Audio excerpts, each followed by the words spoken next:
It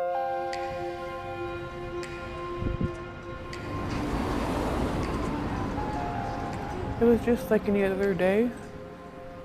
I was working doing ice cream, and it was on the same street I lived on, so it was a bike ride away.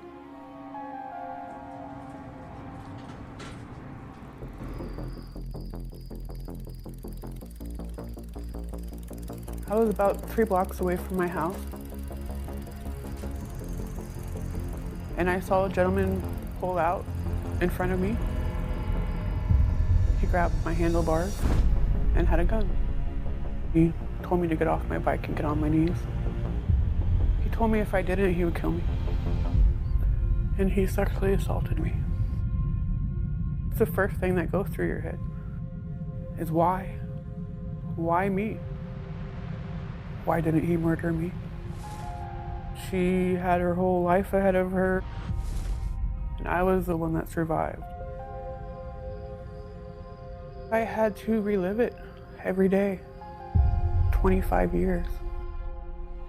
And he did the same thing, even worse to her.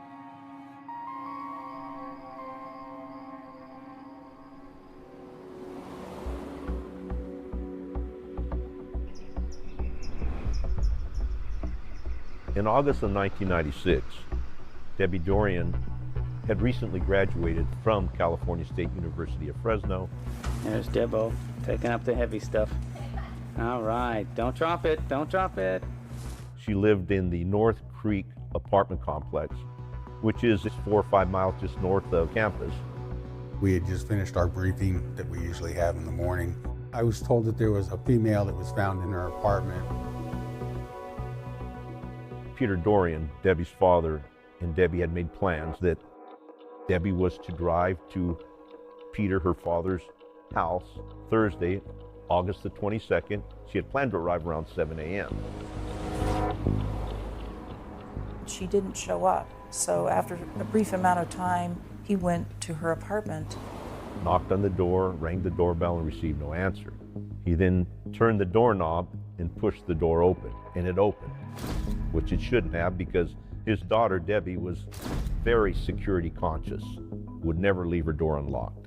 He went into the apartment, didn't see her in the living room or dining area or the kitchen, and then went towards the back part of the apartment. The TV was on, so he began to call for her and received no answer.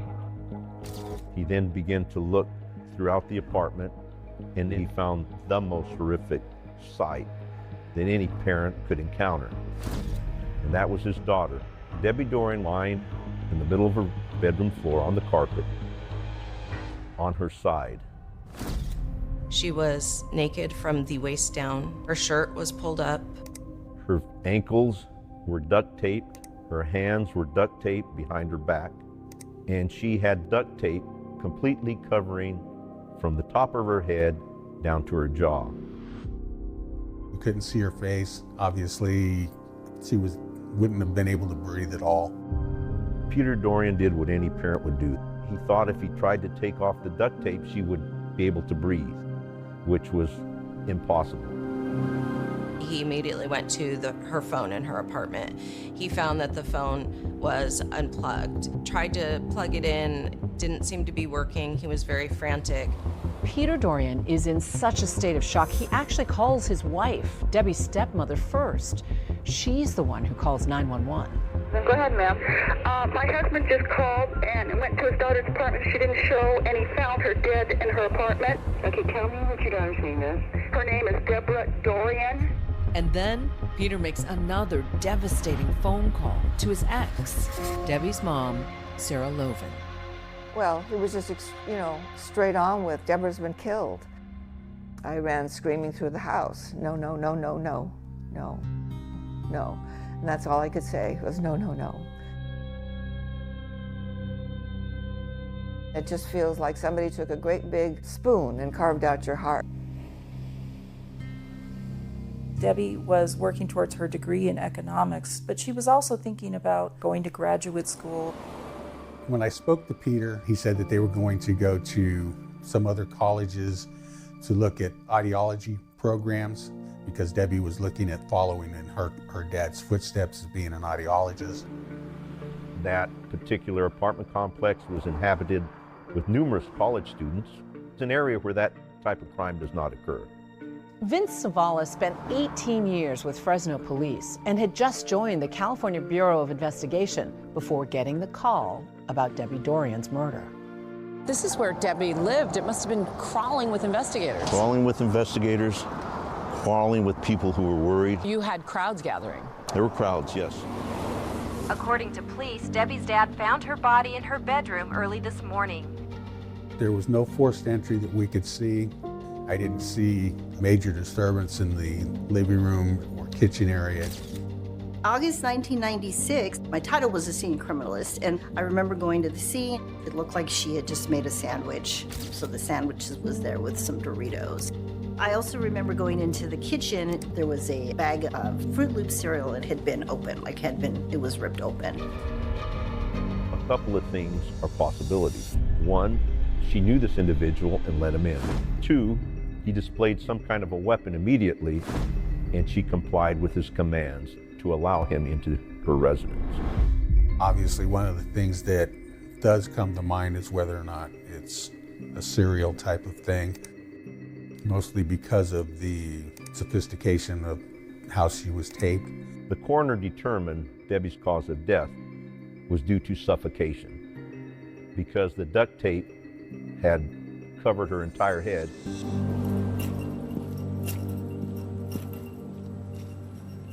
In situations like this, the pathologist that did the examination, he knew right off the bat that he was going to do a sexual assault kit just because of the way she was found. There was semen found on the victim, and then there was saliva sample that was found, and they came from the same source. They were the same individual. This profile was, as soon as possible, uploaded into the National DNA Databank. There was no hit. In 1996, I was a lieutenant in the Fresno Police Department, assigned as the public information officer. It was frustrating that we had DNA evidence, but we had no one to tie it to. I knew it was a tough one, and so I immediately volunteered anything I could do to help them with that case before I took it over. What made you think, oh, this is tough? Because they were hitting brick walls left and right. It was a whodunit, and those are the most difficult homicides to solve.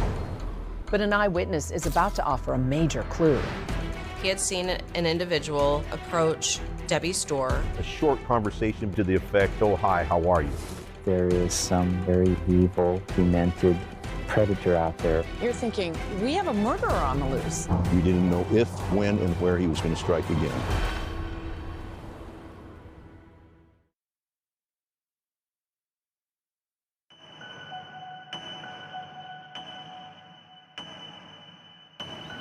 Strike it rich. Advertise in the Fresno Bee Classified. 8.7 KRZR, Hanford, Fresno. I'm Dave Rogers. It's the tragic story of a young woman's life that ended too early. Debbie's murder was immediately covered by every television station, every radio station in this area. Front page news. The Debbie Dorian case definitely stayed with me. The horrific way that she was killed, and then the terrible impact on her family, and especially her father. Debbie's dad found her body in her bedroom early this morning. Just the thought of him finding her like that, it's just really unimaginable. And bad news, as they say, spreads like wildfire. Just as the whole town is hit by the news of Debbie Dorian's murder, her childhood friends, Katina and Heather, are learning about it too. I heard it on the news. It showed her apartment, and they gave her name. Family members and neighbors say Debbie Dorian, a Fresno State student, worked hard and had plans to specialize in audiology. And I couldn't believe it, so I immediately called Katina. And she goes, something's happened to Debbie. And I said, Debbie who? Because it wasn't registering with me. And she goes, Debbie, you're Debbie. And she said, Debbie's been murdered. And I slammed the phone down and I lost control. The fear triggered by Debbie Dorian's murder was felt throughout the entire city of Fresno. But the hardest hit right here, in and around the campus of Fresno State, where her fellow students were left not just grieving her loss, but grappling with their own fears for their safety. There was a bubble around Fresno State, you know, and a hush, and people were whispering, and there was a lot of fear. That's about that time blue light started going up. I mean, just the awareness started going up about not walking to your car by yourself. You know, just all the things that we tell people today just started being said right about that time. It struck fear into Fresno. Oh, yeah. Yeah. Yeah, definitely. Our parents were worried and everything, yeah. Fresno's a sleepy little farm town. Fresno's located in the heart of California. We like to say that we're a big city, but we have a small town feel. Not only is the temperature nice and warm in the summers, but people are wonderful here. And we have a sort of a farming, you know, mentality. And if you're not in ag, you know somebody that's in ag. We produce more agriculture in Fresno County than anyone else in the world. But we also pride ourselves on just that community feel. We really have such a sense of family that we feel that, you know, Debbie was not only the Dorian's child, but she was Fresno's child too. It's frightening to think that that this could happen to Debbie, because if it could happen to Debbie Dorian, it could have happened to any of us. You're on camera, guys! She's the daughter that so many people have, that you were afraid to let go to college because you didn't want anything bad to happen to her. She had a really bubbly personality. Always ready for a joke and a laugh. Roll time, Deb. Roll her. Yeah, she was a big people person. We hung out at each other's houses a lot of girl talk. Go to the movies. We would cruise. We'd drive, waste gas. What was on the radio? I think it was CNC Music Factory, maybe. Pearl Jam, Motley Crue, Guns N' Roses. Guns N' Roses. 103.7 KRZR. Dave Rogers here. Time for your concert update, brought to you by Budweiser. She went to Fresno State and she studied economics. She was president of the Econ Club. She sounds like the Golden Girl. Yeah. There literally is not a day that goes by that I don't think about her. We tried to determine basically what her lifestyle was like, whether or not she hung around with people who might cause or had some kind of dealings that would cause this to happen.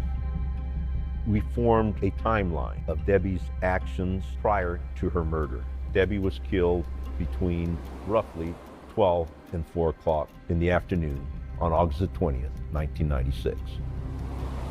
One of Debbie's neighbors did report that he had seen an individual approach Debbie's door, and he noticed the individual because he didn't recognize him. He wasn't somebody that was normally in the area. There appeared to be a short conversation, something to the effect, "Oh, hi, how are you?"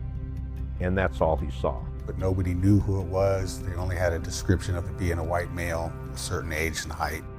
With no obvious signs of forced entry, detectives quickly turn their attention to any white males that Debbie knows, including her boyfriend, John Thomas.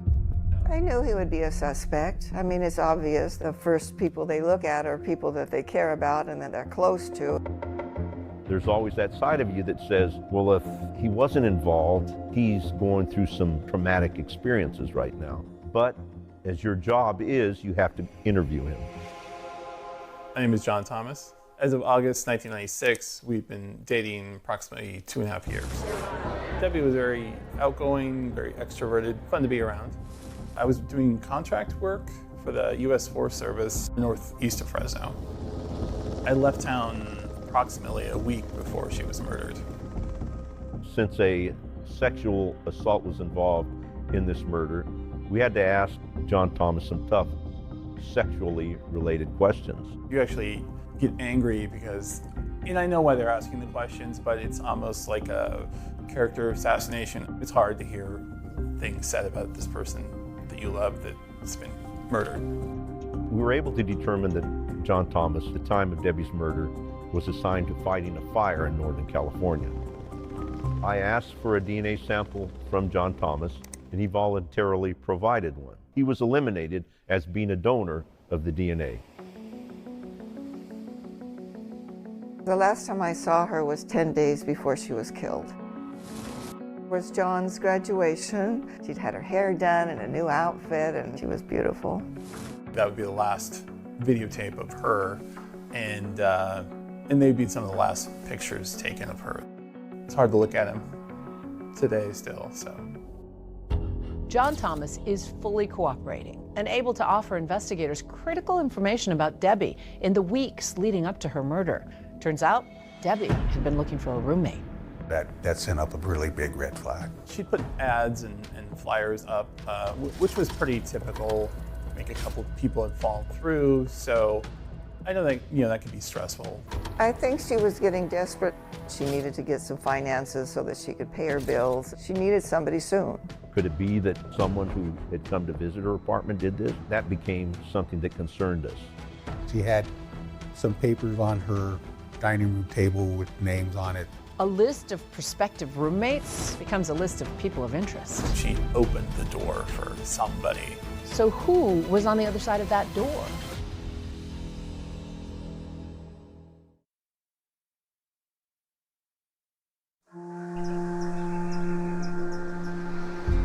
A police spokesman says the department has 2 detectives working full-time on the Debbie Dorian murder case. They had a tremendous amount of pressure because the police had very little to go on. It's not usually a one-time thing. Somebody doesn't commit a one-time horrendous crime. They commit it again. And one lead jumps right to the top of the pile, her search for a roommate.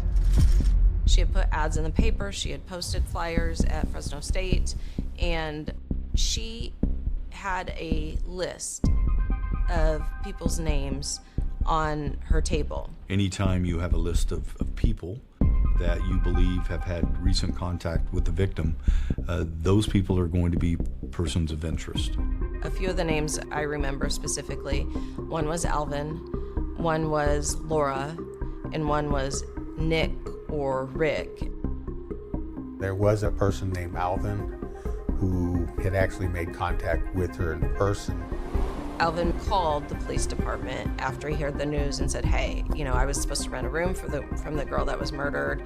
I was at the apartment. He had provided a deposit and signed an agreement with Debbie to take the room, but he hadn't received a key yet. Alvin doesn't fit the neighbor's description of the white man he saw outside Debbie's apartment.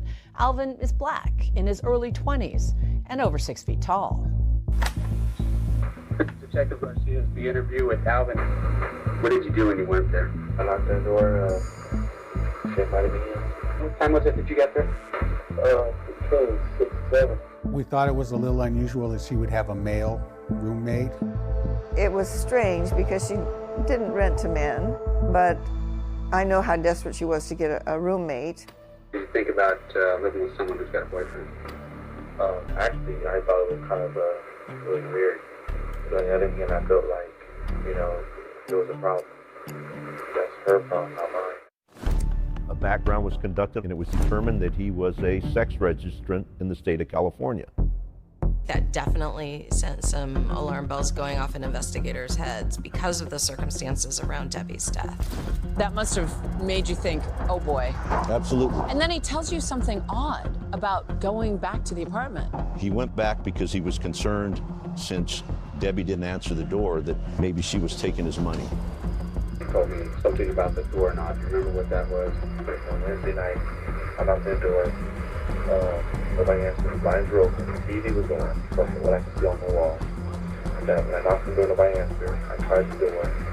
Unlike most of the time, the door was unlocked. Of course, this raises big questions. He admits turning the door handle and finding it unlocked, but he says he doesn't enter. That statement must have struck you as odd. Absolutely. So you're questioning Alvin about his alibi, and he gives you another name. Yes. And that is? Maurice. Alvin and Maurice Dixon worked at the same place, a business called Grocery Outlet. They were friends at that time. Dixon at that time was 28 years old. He was an Army veteran. He didn't have any criminal record. He transported Alvin to Debbie Dorian's apartment on several occasions. And on some of those occasions, he accompanied Alvin to the front door of Debbie Dorian's apartment. However, he never entered. Never met Debbie Dorian, never been inside her apartment, and as I recall, never really had a conversation with her. So you've never seen this girl, don't know what she looks like, never talked to her? No, not from all this started happening at first. You know, I never seen her, just heard her voice on the phone. And then recently, like when we were talking, I've seen a picture on the news. During the interview, he stuck to the story that he'd never met Debbie. We started getting into some of his sexual background. I'd like to, go over to her house and check your things. Is that okay? Yeah, it's okay. I think I have the receipt for it in my checkbook. I bought 2 things of duct tape to tie up the ends of the rope.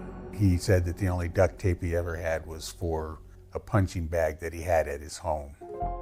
That was a little suspicious to us, that he would volunteer that kind of information. He wasn't told we were looking specifically at duct tape, that we were only looking at bondage type of things.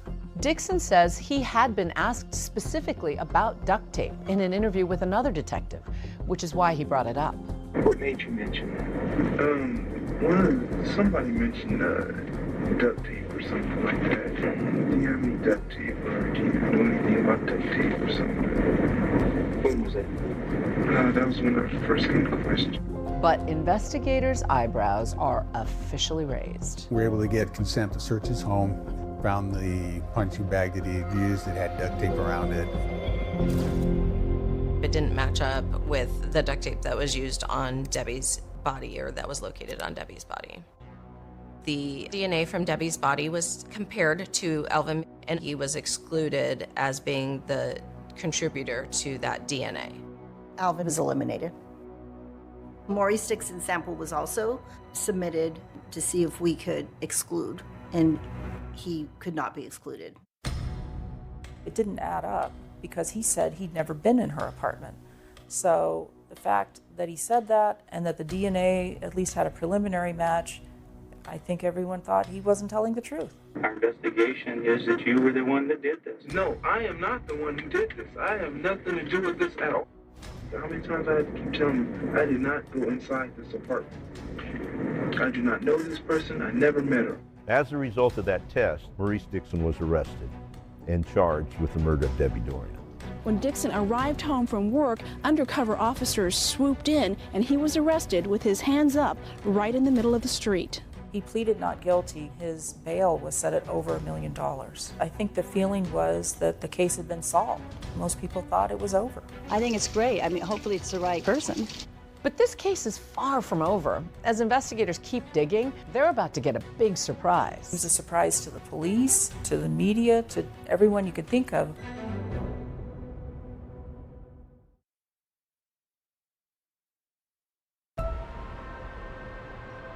Maurice, you have to understand something, okay? You're under arrest for murder.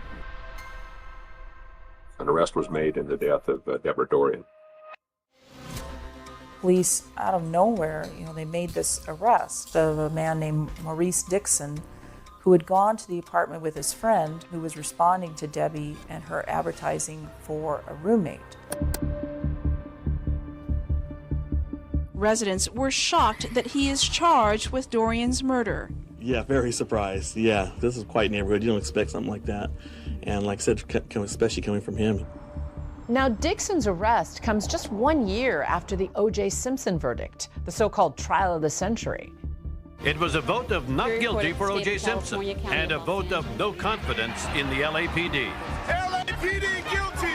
At the time, the general public, especially in California, was more aware of DNA, but there was also more scrutiny of police investigations. Well, actually, I don't want to go into race, but just knowing the background of a black man in society being arrested and the scared feeling that our family had with Maurice actually being in the system, really brought a lot of anguish to our family. There was a lot of racialized tensions in the air at that time. O.J. Simpson's verdict had just come in. That came on the heels of Rodney King. Hey, are we live? But to the people of South Central LA, that 30-hour rampage was more revolt than riot. There was a lot of pointing fingers, but the police had reason to be looking at Maurice. Oh, I definitely think there was a reason to look at him. He had been there in a very close proximity to the time that she was last heard from. And so, you know, he was definitely somebody that was on the list.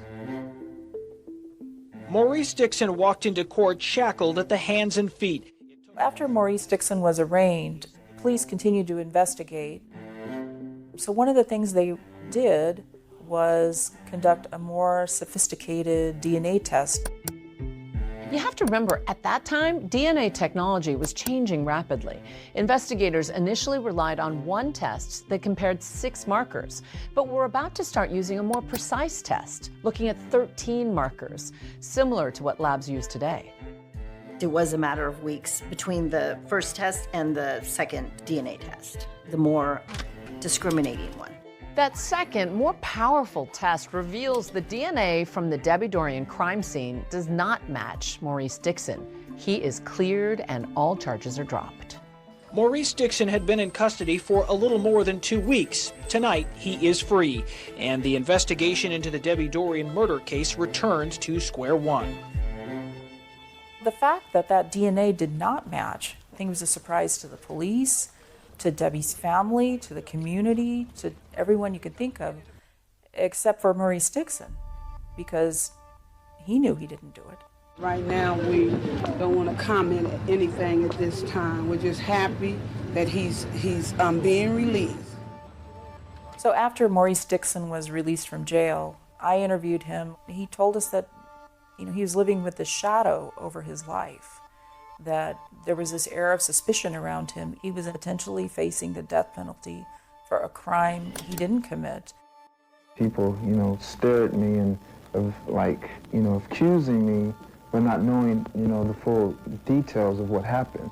I totally understand his feelings. I understand the family's feelings, but it was all part of my investigation. We know that there's someone out there that have committed this crime, and basically the city is afraid again. We know it's hard on her family also, because they have to go through it again, waiting to see who they may arrest next.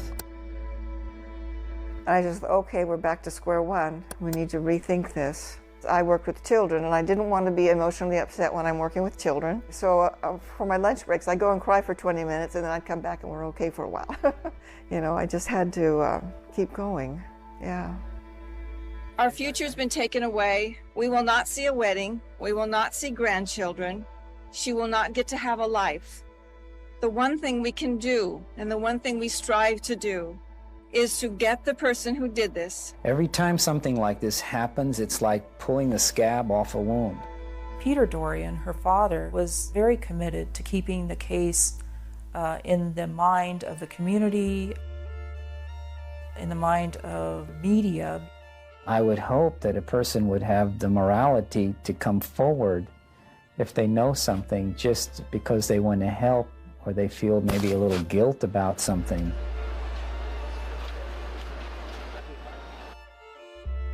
We put flyers everywhere. We put them all around Fresno State. We put them in all the businesses. The governor's reward was $50,000. Then our family reward was $10,000. So it's quite a big reward. I can't live with myself unless we've done everything we can do to help solve the crime. He was very active at first. I think it became so overwhelming that it just hurt too much to keep going. And so he decided he would retreat. I remember receiving a telephone call from Peter, and he told me, he says, Vince, he says, I can't do it anymore. She'll forever be in my heart, but I cannot hold out hope any longer. But Debbie's mom, Sarah, pushes forward, holding investigator Vince Zavala to a promise. I made a commitment to her. I would never quit. And she asked me, well, what about when you retire? I says, well, I won't retire. I won't retire until I solve it. I've been a law enforcement officer for a little over 40 years, and I farmed all those 40 years in addition to working.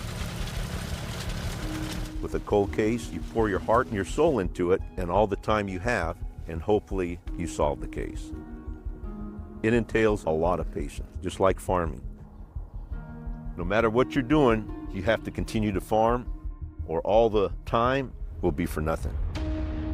So if I had to come out at night and work on the case during the day, I'd come out at night. Vince Zavala is the man you want on your side. And when he gets a hold of something, he doesn't let it go. Sarah often said that solving Debbie's murder was like a million-piece puzzle. If you keep putting one piece together, two pieces together, three pieces, you're eventually going to get a picture of who murdered her daughter. And some of those pieces are about to fall into place. Fresno police are looking for a Caucasian male in his late 20s, early 30s. Thanks to a string of terrifying attacks just an hour from Fresno. We feel he's a predator. He could strike at any time. This was a person who was repeating. And then the break investigators have been waiting for. This guy is still around. We've got a shot at getting this guy.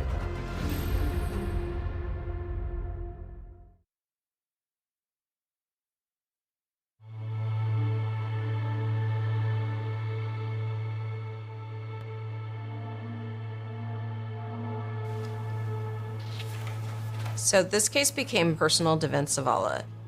He was determined to find Debbie's killer. Some of the investigators on this case continued doggedly to work on it. That's Fresno. You know, the Fresno PD never gave up.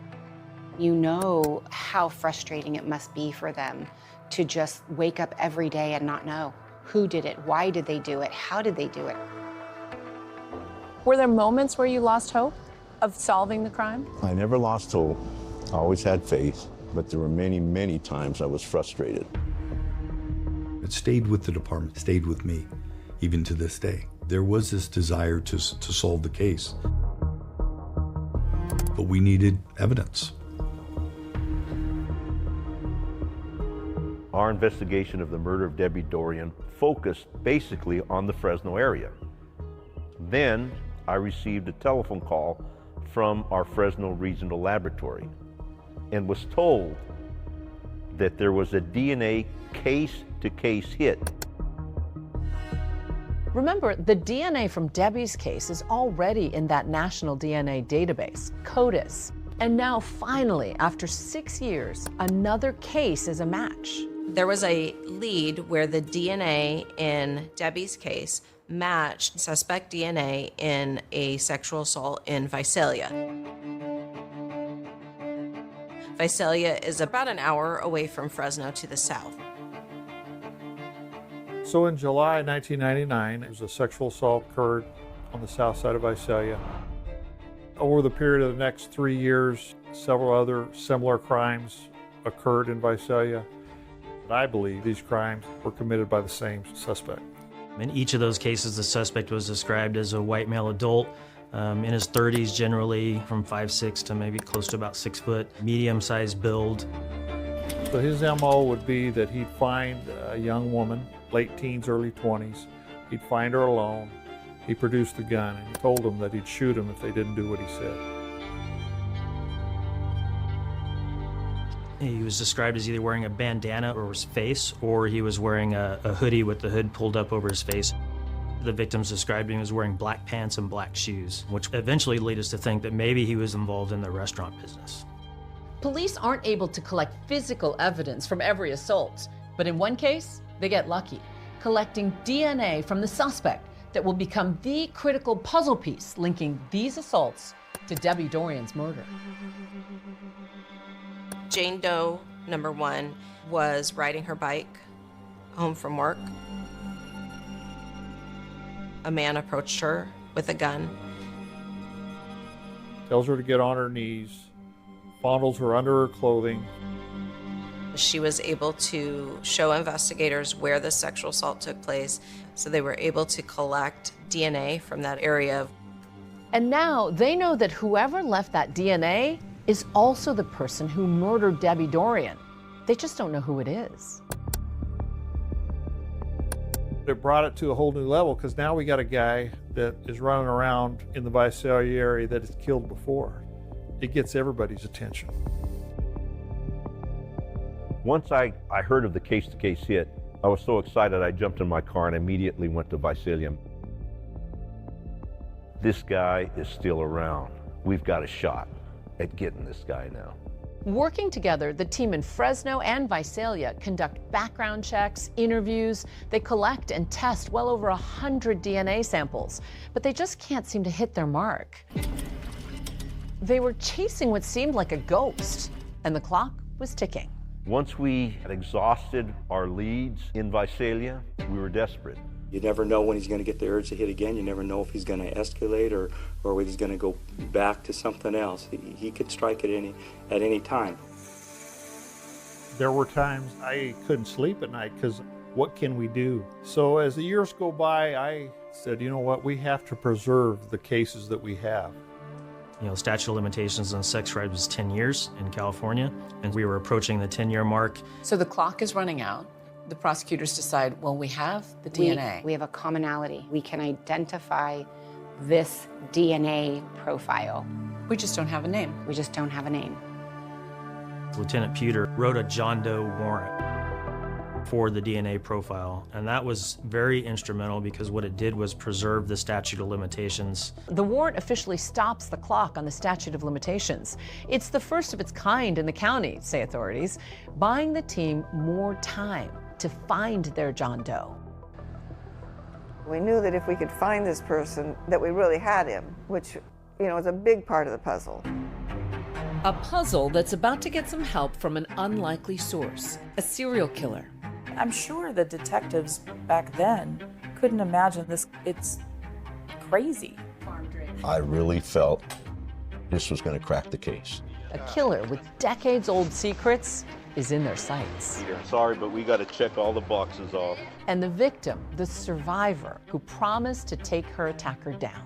All I remember saying is, I'm gonna get you. You're not gonna get away with it.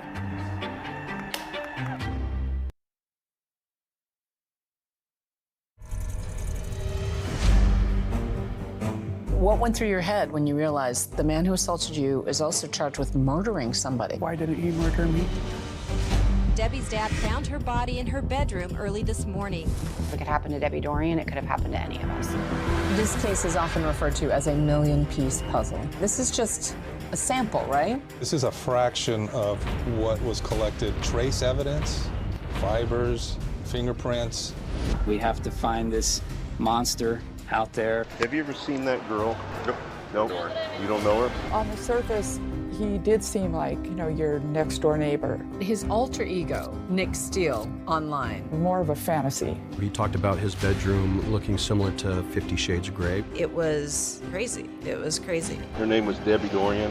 You didn't kill her, did you? Here's this boogeyman of your nightmares, and yet everyone described him as the guy who could be your neighbor. Who was your neighbor? Yeah, I hope you find him. I hope we do catch the guy.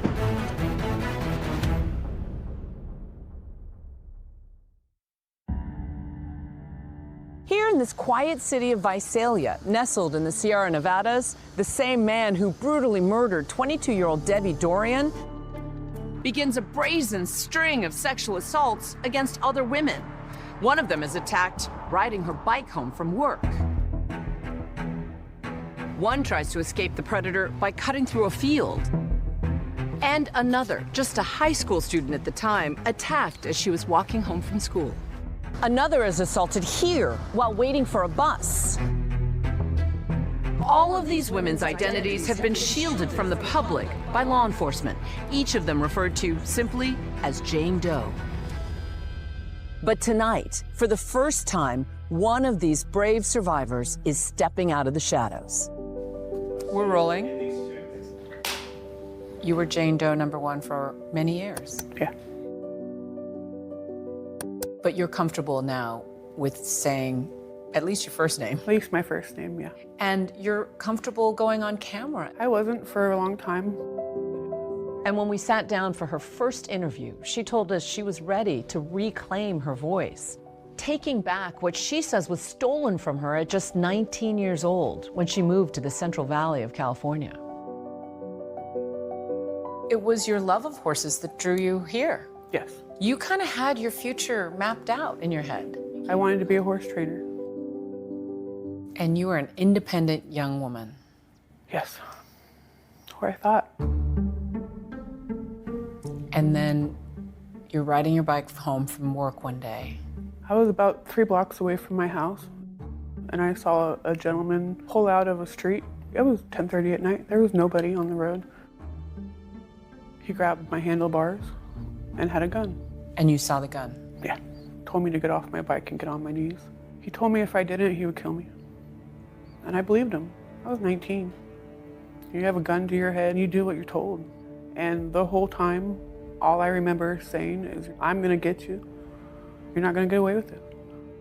That's feisty. With a gun pointed at you. I didn't know what else to do. Beth says the man concealed his face. She could only see his eyes in the dark. She was sexually assaulted. And then she says the man fled. He told me to stay where I am, count to 10, and turn around and go home. If I turned around or tried to come and find him, he knew where I lived and he would kill me. He told you he knew where you lived. That is so frightening. By the time I got to my apartment, I threw my bike on the grass, called my sister. About a minute later, 4 detectives and police and everybody was in my apartment. Jane Doe had the presence of mind to quickly report. Reporting patrol officers were able to quickly locate the crime scene and collect the DNA evidence. And then over the course of the next 3 years, we had another 3 different crimes, all of similar MO. And really, it wasn't until maybe the 3rd or the 4th crime that we realized we had the same suspect and we had a pattern. The DNA collected in Beth's case is compared to other crimes in the National Criminal Database, called CODIS. And that's when things take an unexpected turn. That case-to-case hit. Whoever left the DNA at Debbie Dorian's crime scene committed that sexual assault. Knowing he was in the Visalia area was the first big boost we had since the murder of Debbie Dorian. Mine flies just like yours. What went through your head when you realized the man who assaulted you is also charged with murdering somebody? Why didn't he murder me? That's the first thing that came to my head. Because I asked when the murder was. It was 96, and mine was 99. Why do you think you survived? God only knows. I don't know.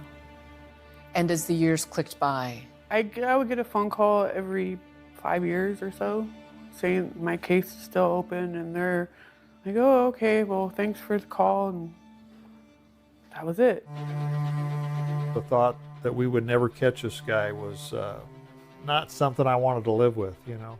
For the victims in Visalia, and then for Dorian family, it's something that I wanted to do everything in my power to find this guy. Sorry, I'm getting emotional.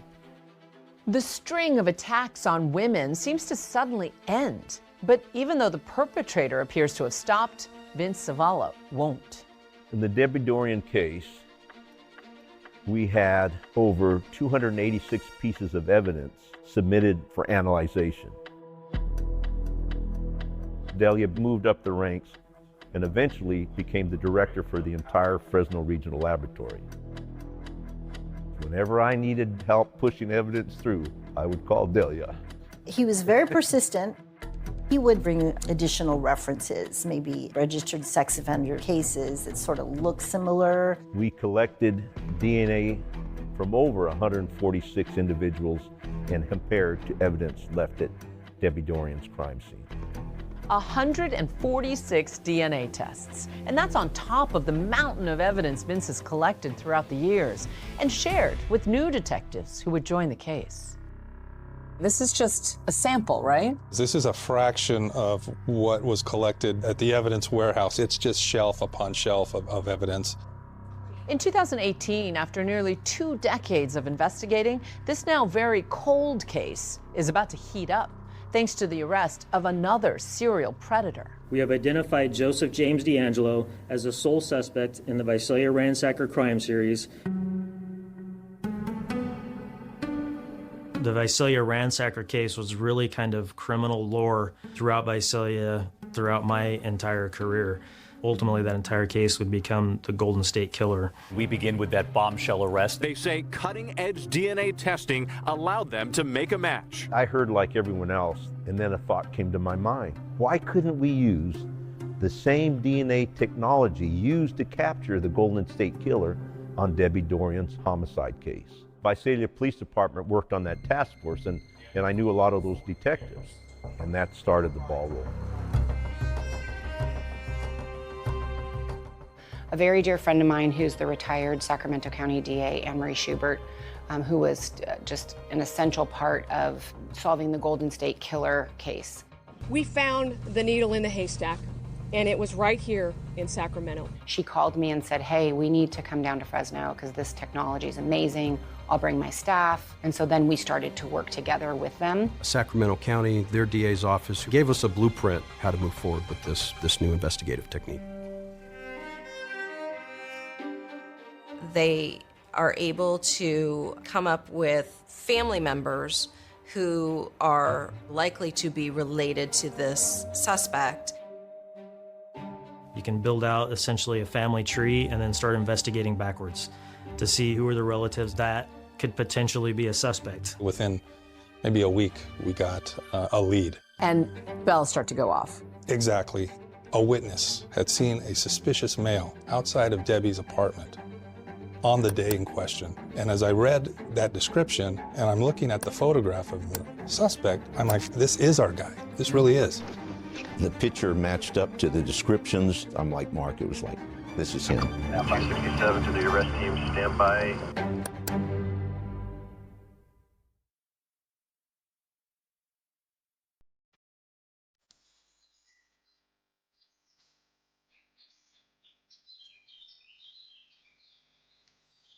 This is a pomegranate orchard. This is what I farm.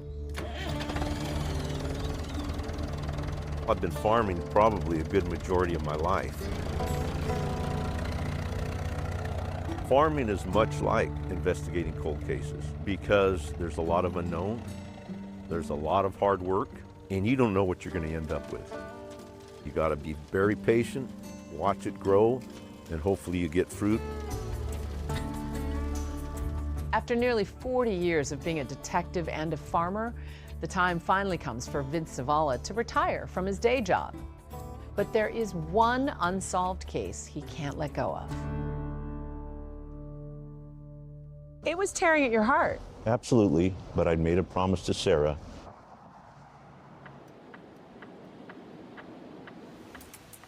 When I retired, I talked to Chief Dyer because we were friends.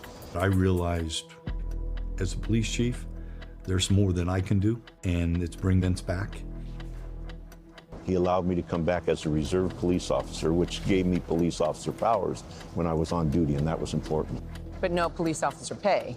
I told him I didn't want to be paid. With that genetic genealogy DNA match in hand, Vince was more hopeful than ever that his years of investigative work were about to bear fruit. Probably the best lead we've had in over 23 years. This could very well be our guy.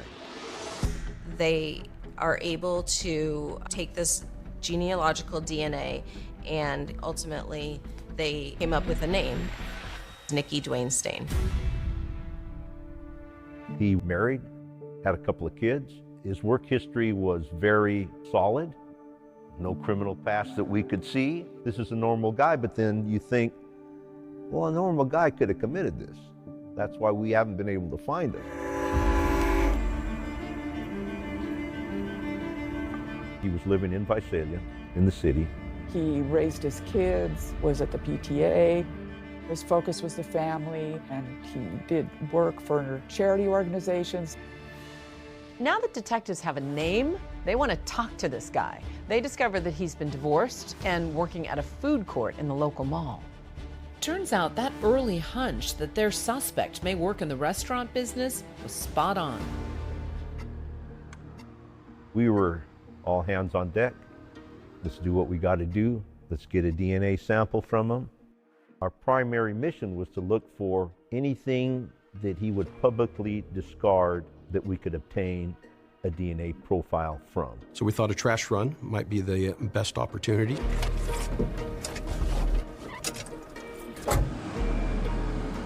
My partner and I dressed down in plain clothes, put on a vest as if we were part of solid waste. We removed the trash cans from the street and replaced them with the empty trash cans.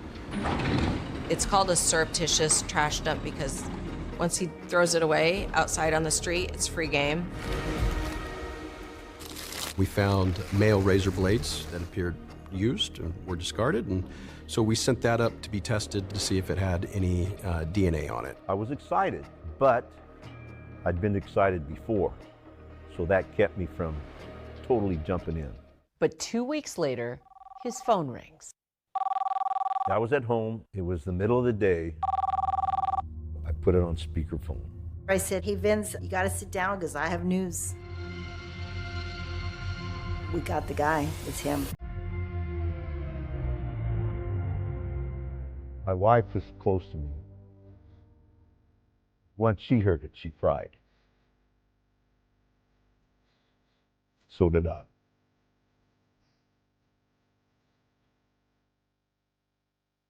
As I've gotten older, I've gotten more emotional. I'm pretty old now. I was happy. It was good.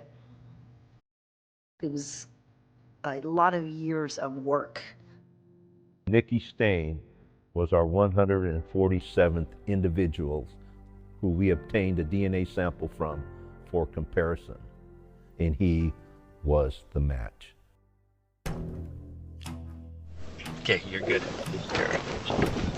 We're out of the car. Their next stop is that shopping mall in Visalia to surprise Nikki Stain with a visit. There's a couple of customers, Chris. You don't feel comfortable with the We'll just wait, hang back. Yeah, they're off. I don't see how we're going to be able to talk to him over the counter. We went to his workplace asking for him. Hi, is Mr. Stain in? Mr. Stain in? Yeah. Hi, Mr. Stain. My name is Vince Zavala. It's Bob Sodas. We're doing some grunt work here. We're looking into a matter that happened a while ago. Take 5 minutes. Okay.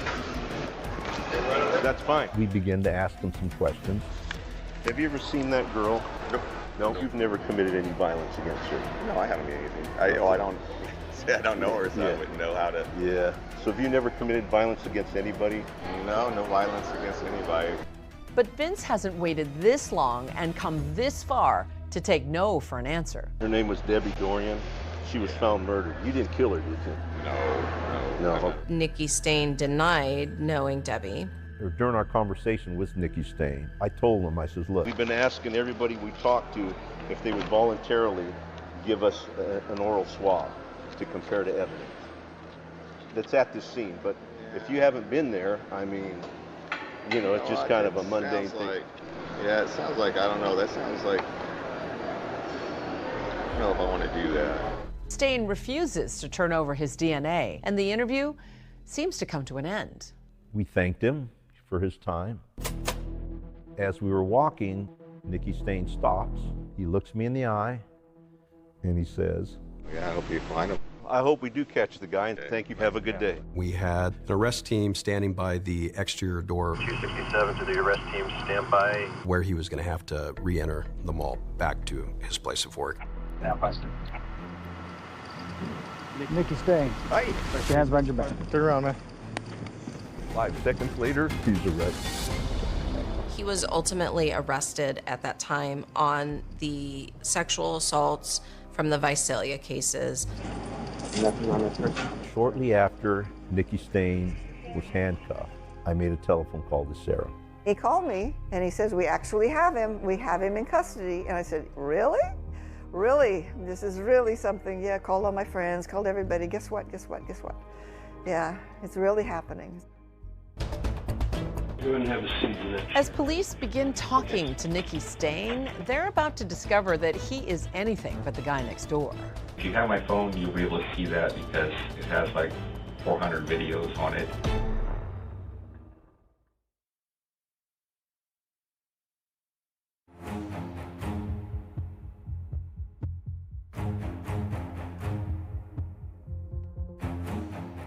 Turn around, man. After Nikki Stain is arrested for the sexual assaults in Visalia, he's brought into the police department to be questioned. Go ahead and have a seat in that chair right over here. Okay. And to the surprise of detectives, he seems to have a lot to say. Nick, do you know why you're here today? Yeah, I do know why I'm here. From the beginning of the interview, he knew why he was there for the Visalia cases, and we just let him talk. I know I've done a couple things that here in Visalia that I shouldn't have done. So when you say a couple things in Visalia, what are the couple things that you're talking about? Oh, there's a couple times that I approached women out on the street that and stuff, and coerced them into having some kind of oral. And so those are things I shouldn't have done. Against their will? Yes. Detectives then walk Nikki Stain through each of the sexual assaults he's accused of. Suspect pulled sweatshirt over his face and then placed handgun in her side. He escorted the victim and concealed their location behind some bushes. Requested the victim unbutton her shirt. That might have happened. I think that one happened. She was standing alone waiting to catch a bus. Suspect approached the victim. Suspect told the victim not to run or he would kill her. I say that sounds like me, but I don't think that was me. The worst thing that any defense attorney can hear is when you're questioned about a crime, it's like, well, I don't know, but it sounds like me. Do you recall what you wore during those? I recall wearing a hoodie or something like that. With my demeanor, I think really brought some comfort to him to really open up about our sexual assault cases. So, I kind of like had some bad things that go on in my life, and I could say that I've had a problem with I guess, sex or sex addiction. If you have my phone, you'll be able to see that because it has like 400 videos on it of probably 100 different women. During my interview, he did mention that he began sleeping with prostitutes starting in high school, all the way up until his arrest. I had so many encounters with women. I'm talking about like paid for encounters or this or that, or like start chatting with them and then all the next thing we know we're doing something. He did brag, seemed proud about his sexual promiscuity with prostitutes. I'm a single guy for the last 2 years, and it seems like really the only women that pay me any attention are the younger ones. He was happy to talk about himself and all the sexual things that he had done in his past. It was crazy.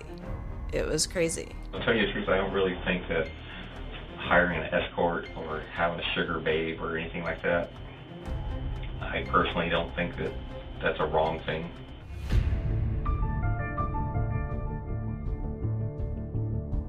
He talked about his bedroom looking similar to 50 Shades of Grey.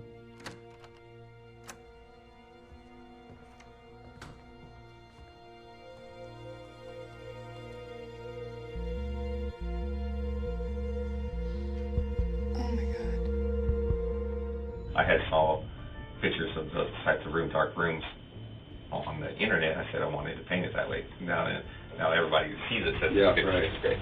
When they did the search, and he had these silk robes in his closet and sex toys.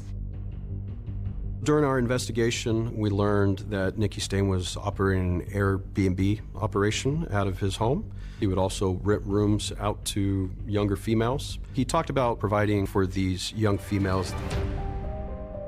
Investigators also find what appears to be a fake Facebook profile where Nikki Stain calls himself Nick Steele and claims to be chairman of a Fortune 500 company. His alter ego, Nick Steele, Yes. online, pointed in a different direction. Yes. I think more of a fantasy. He also posted videos of himself on that Facebook page, going out to party. Okay, I'm going out tonight. Was he sort of baiting women online? Oh, I don't believe so. I think it was more about this is me. I'm capable of this. I'm so attractive. I'm so, my proudness is such that, these things happen in my life. During our search warrant at his residence, we located that he had a wall plug camera in one of the roommates' bathrooms that was associated to a younger female. There were also allegations of peeping Tom. Yes. It's kind of a voyeurism, obviously, and then it steps into inappropriate actions. Inappropriate actions that land Nikki Stain with a misdemeanor peeping charge. Stain pleads not guilty to the charge, which is eventually dropped. He definitely had some sexual deviances. But as Nikki Stain's defense attorney points out, sexual deviance doesn't necessarily equate to murder. It was separate and apart. Usually people move forward as far as the seriousness of their crimes. And so it was odd that there was this homicide, but then later there's peeping Tom activity and assaults. The violence seemed to de-escalate. Yes. And back in that interrogation room, when the conversation turns to Debbie Dorian's murder, Nikki Stain's not done talking yet. The detectives there today before you guys arrested me, he brought up an interesting case. One that, it does shock me.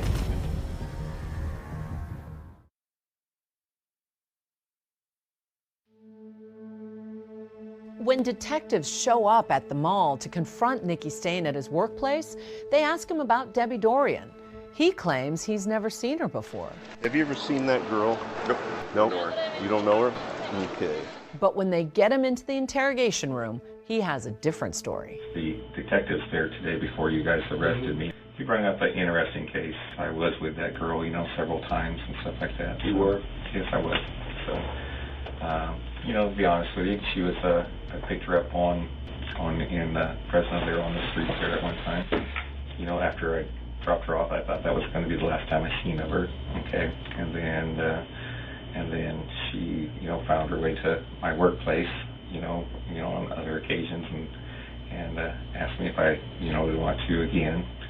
He acknowledged that he did know Debbie and that he had been to her apartment multiple times for sex. The stunning allegation that Stain and Debbie had met for consensual sex is something prosecutors dispute, but his new defense team will now try to prove. Brian Pinto is the defense's lead investigator. I spent a lot of hours in the jail with Nikki Stain. He's probably one of the most intelligent clients I've ever had, but he's also one of the most complicated and mysterious. Brian attempted to track down co-workers and acquaintances from Stain's past to back up his story. Did you have any verifiable evidence that they had met before or that this was consensual in any way? A lot of people that he gave me that would potentially back that story up were people that he worked with, that he only remembered first names. There was some evidence that she may have gone into his place of work, but, we weren't able to really chase those folks down because it was so long ago. There was nothing to support that she had come into contact with him in any other way. It was completely concocted. After his police interview, Nikki Stain is booked, fingerprinted, and now that he's under arrest, has no choice but to turn over his DNA. The authorities reach out to Beth, who spent years as Jane Doe number 1, with the news she never expected to get. They told me that they got him. Say that again. It took me a couple times for them to tell me that they got him and that there was going to be a press conference the next day. It was the last press conference that I held as a police chief, so it meant a lot to me. Nikki Dwayne Stain is the primary suspect in the rape and murder of Debbie Dorian. I locked myself in my room and I watched it. And I bawled my eyes out. And all of those emotions that came back hard. Nikki Stain is every woman's nightmare. And what did you mean by that? Nikki Stain looks like an average guy. He looks like a normal person. He blends into the background. Yeah, he blends in. Almost 12,000 days of waiting, searching, hoping disappointments, and frustrations. What this arrest has finished is the struggle to always be searching. Nikki Stain is charged with 4 counts of sexual assault in the Visalia attacks and for the murder of Debbie Dorian. In 2020, the Fresno DA's office takes the lead on prosecuting the cases. Stain pleads not guilty to all the charges. I'm the City Hall and Courts reporter at ABC 30 Action News here in Fresno. It was definitely a big story to walk into as a 22-year-old just a few months out of college. Live at 5, clear to proceed. Nikki Stain could face... The contrast between the two sides of this courtroom really could not have been any different. On the right side of this courtroom, you had Deborah Miller and Caitlin Drake, 2 very straight-to-the-point senior deputy district attorneys. And on the other side, you had Jane Bolger, somebody who really believes in defending her client and protecting the process that everybody in this country is entitled to. Jane was the defense attorney of the very first court case I ever covered. And at one point, Jane had asked me how old I was. And when I told her, she said, "Gabe, I have pants older than you." It was the fall of 2023 when this preliminary hearing started, but in so many ways that courtroom went back to 1996. The judge orders that no civilian witnesses can be shown on camera. I put on the neighbor of who had seen the white male at Debbie's doorstep on that Tuesday. He basically knocked on the door, and it wasn't a confrontational kind of encounter, but she let him in. Nikki Stain matches the description. It makes you wonder whether or not the person that was seen in her apartment was Nikki Stain. One of the items of evidence that I presented was the list that was located at Debbie's apartment on her kitchen table, which appeared to be a list of potential roommates. And what does it say by number 6? By number 6, it has the name Nick, and then scratched out, or Rick, and then it says we'll call Tuesday to 12 o'clock. We'll call Tuesday, 12 o'clock? Yeah. What I believe happened is that Nikki Stain called Debbie on Tuesday, said, "I would like to come by and look at the apartment." She said, "Sure," gave him the address, and he showed up on her doorstep, and she let him in. I put Peter Dorian on the stand. After years of not speaking publicly about his daughter's case, Peter Dorian has to recount those horrible moments when he finds her in her apartment. What did you see when you entered Debbie's bedroom?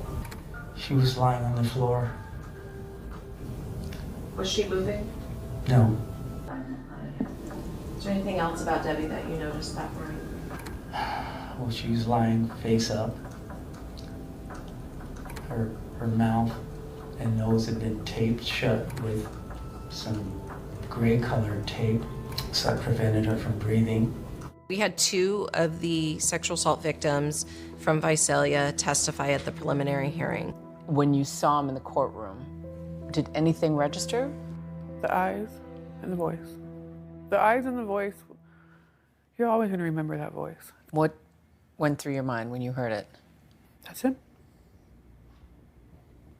Holy crap, that's him. She was able to describe what happened to her in the courtroom in front of Nikki Stain. It was something to watch. How dare you be able to go on living knowing what you did, that you have destroyed who knows how many people's lives, and you can continue your life like nothing happened. How dare you? When prosecutors and the defense said that she was free to go, she just sat there and she wept. You could tell that she has never walked away from this, that it has been with her every single day. And prosecutors have one more piece of evidence up their sleeve. Hello, this call is from a correction facility. Recordings of Nikki Stain's phone calls from jail. Hello? Hello, Mom. And Nikki Stain just keeps talking.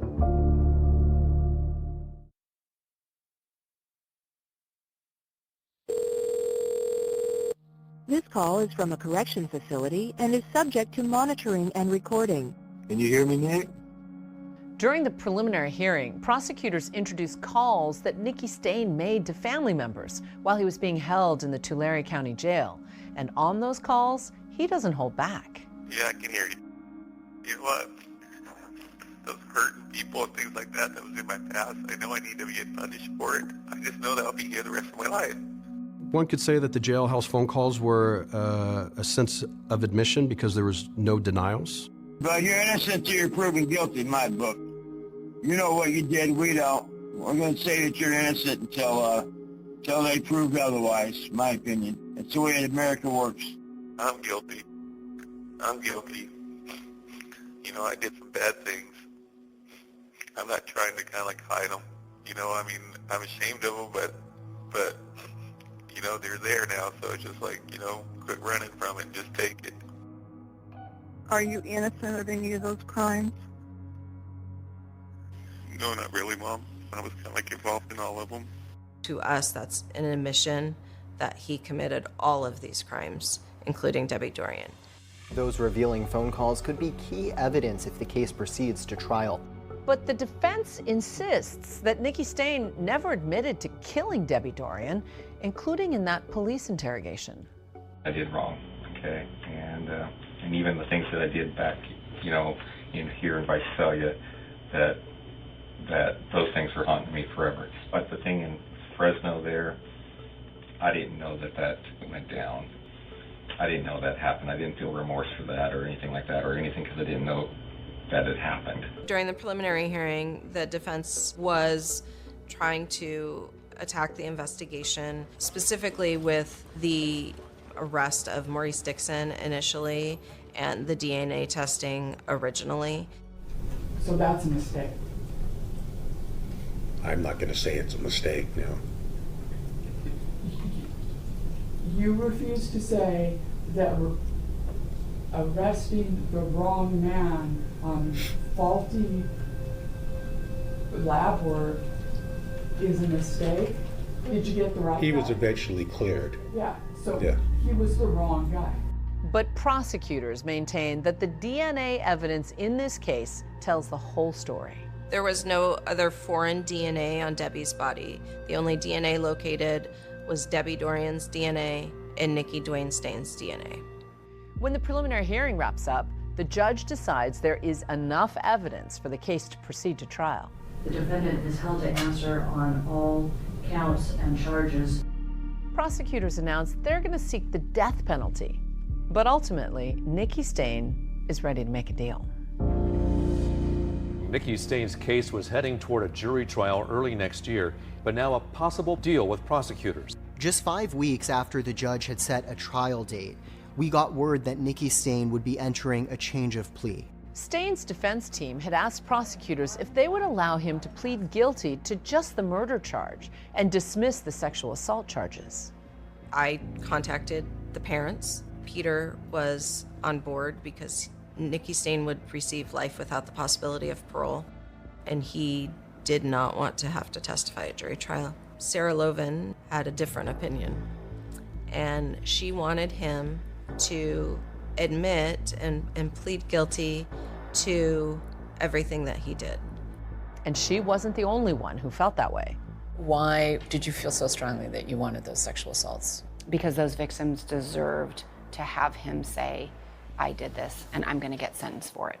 I'm going to be punished. That's right. And I am going to serve not just time for Debbie Dorian's murder, but for the crimes I committed against you. Ultimately, Nicky Stain was willing to do that. He didn't want to go forward to trial. The district attorney's office also agrees to forego the death penalty. He would serve life without the possibility of parole. He unlawfully and with malice aforethought committed murder against Deborah, Sarah, and Dorian. Mr. Stain, how do you plead? Guilty. Why plead guilty? To save his life. To save his life. I believe if we had gone to trial, it would easily have been a death penalty verdict. I just knew that because we're emotion-driven, it's almost impossible to be unbiased. We all have our biases. She was an attractive young woman. She was doing positive things in her life, going to school. Her life was just beginning. She had, parents that loved and adored her. And I just was fairly certain that he would end up with a death sentence. The courtroom was full for Nikki Duane-Staines' sentencing. Court Department 62 is now in session. The Honorable Judge Harrell presiding. Jane Doe number 1 steps up to the podium and delivers her impact statement with cameras carefully trained on her hands. My life changed forever that day. I tried moving on. I have tried to forget, to be every man with him. I was always scared. I wish I was dead. I wish he did kill me. It would have been a lot better than having these thoughts in my head and flashbacks.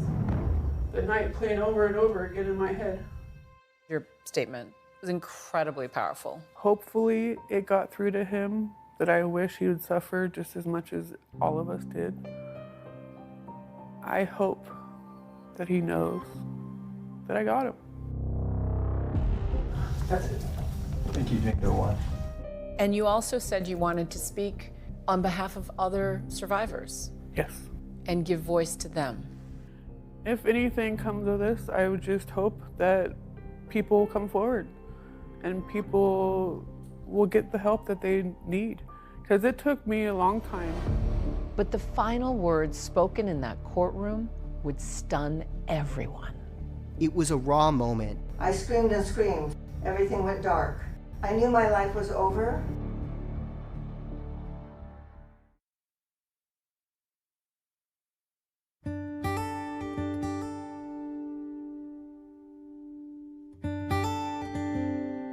I wanted people to know that Deb was a real person. She was a beautiful baby, a darling little girl. She went through all the things that children go through.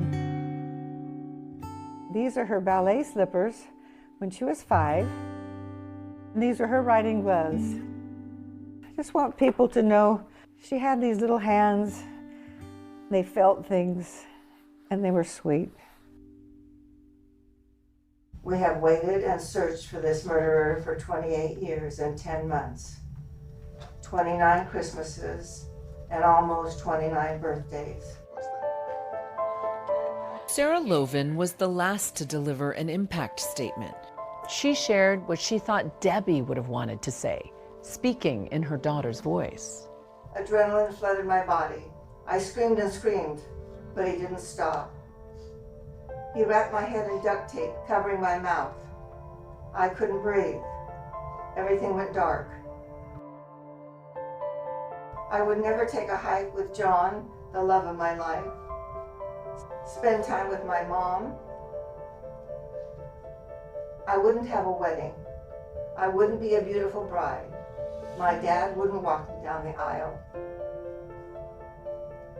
I knew my death would break my mom's heart and change my dad forever. The pain that they suffer is deeper than anyone can know. Though he took my precious Deb, he did not take my soul. I am wiser and stronger than ever from having to go through this ordeal. He has the rest of his life to pay for what he did, and he will pay for his evil actions. It was a powerful statement. It was a powerful and emotional moment for everyone in the courtroom. At this point, sir, you are remanded into the custody of Fresno County Sheriff to begin serving your time. He no longer has the power. Whatever he wants for power, it's behind bars.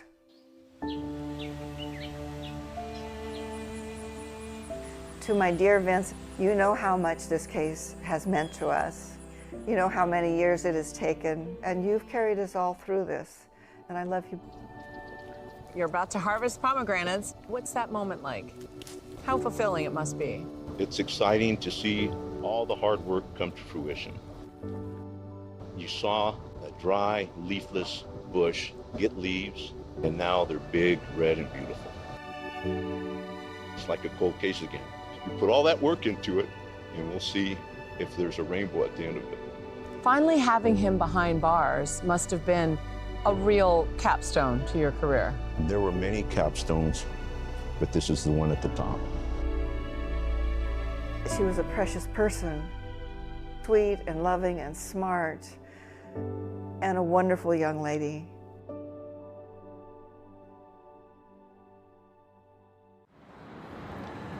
A mother's never-ending love. Debbie's mother, Sarah, did get to meet and hug that brave survivor, Beth, in court. As for Nicky Stain, David, his plea agreement included a provision that he forfeits his right to appeal his conviction. That's our program for tonight. Thanks for watching. I'm Deborah Roberts. And I'm David Muir. From all of us here at 2020 and ABC News, good night.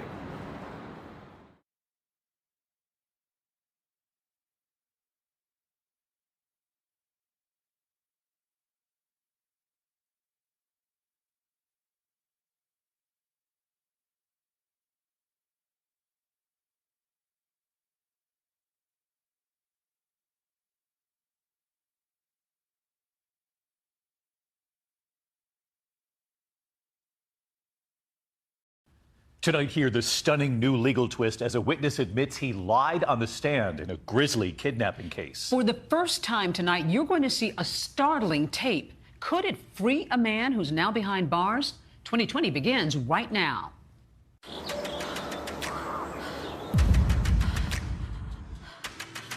Somebody has my daughter. They have kidnapped her. Please get everybody in the community out there. Everybody trying to say, it's okay, Karen, this is all just a mistake. But see, they didn't know what I knew that morning. Nursing student Holly Bobo. Last seen being dragged away from her home by a man in camouflage. He said, stop, stop, stop, leave me alone, stop. But she never called out his name. Just hours after Holly Bobo disappeared, more than 400 people turned up here to search these woods. No, Holly, I love. This is the Tennessee River. On its western bank is Decatur County, a patchwork of sparsely populated farms, dense woods, and neighbors who look out for each other. It's a rural county with a cute little small town, Parsons. Very close to the Tennessee River. A lot of cattle farming and crop farming. Hunting, fishing, boating. People that like to live out in the country, they have some animals or some horses. There's not a lot of industry in Decatur County. I started to say it might be compared to Mayberry, but it's nothing like that. We do have crime just like every other town in America, but we are rural.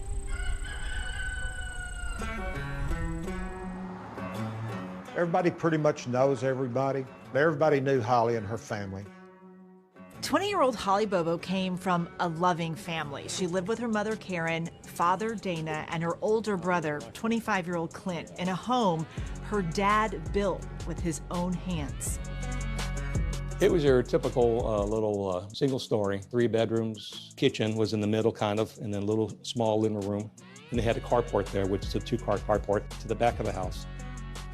They're typical middle-class, hard-working country folks. Holly's dad, he had an excavating business, and her mother was a school teacher. Holly and I were very close, and we were about 5 years apart. Holly was raised like my little sister, and Clint was like my little brother. We were always growing up together.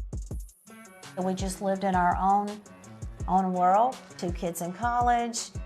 We had our church family, our family gatherings, went to the movies together, rode 4-wheelers together, rode horses. The Bobo kids grew up with a sense of caring for their community. Clint is studying to become a social worker, and Holly is attending nursing school. They're the best people on earth. That's what hurt so bad, that this happened to them. They didn't do anything that would have put them in harm's way of having this to happen. It just doesn't happen to people like them.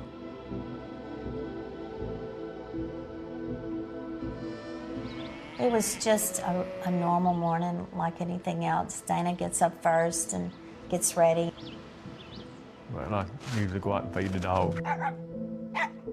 Dana says Holly is already up, studying for a big test later that day. I asked her if she needed any money, I think. for gas or whatever that day. She said, yeah, and I left her some money on the bar. I left out my regular time, 5:30 or something like that, and went on to work. Karen wakes up a short time later.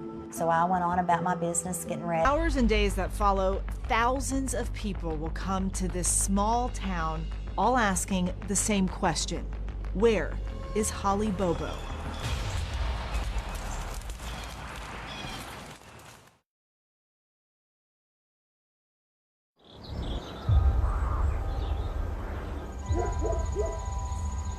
A quiet spring morning in the country interrupted by a scream. Then, a deafening silence. 20-year-old Holly Bobo vanished from her own backyard, and her family is in anguish. Holly was an absolute joy from the day she was born.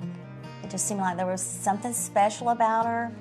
She was always kind to people and appreciated the small things in life. Holly's mother says she shares a special bond with her only daughter. We could finish each other's sentences. We enjoyed doing the same things, riding horses, listening to the radio. Holly's cousin, country singer Whitney Duncan, says music has always been a passion for Holly. We had singing in common for sure, and she had a beautiful voice. Peace in the Valley was her favorite gospel song. I have that clip and go back and watch it.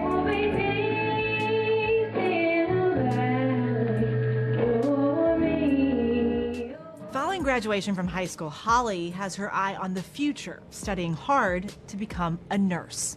Holly and I ended up in the same nursing class in Parsons, and so I really got to know her. She was very committed to the program. You could just tell. She studied continuously.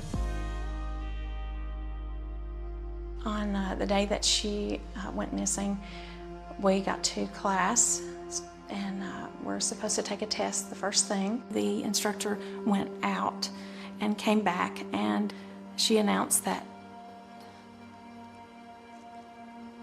something terrible had happened.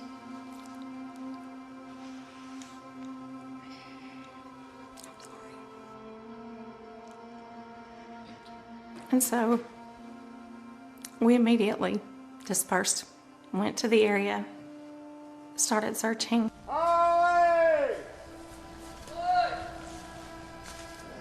When tragedy strikes, Decatur County comes together. On April 13, 2011, just hours after Holly Bobo disappeared, more than 400 people turned up here to search these woods, trying to help find any clue as to what happened to the 20-year-old nursing student.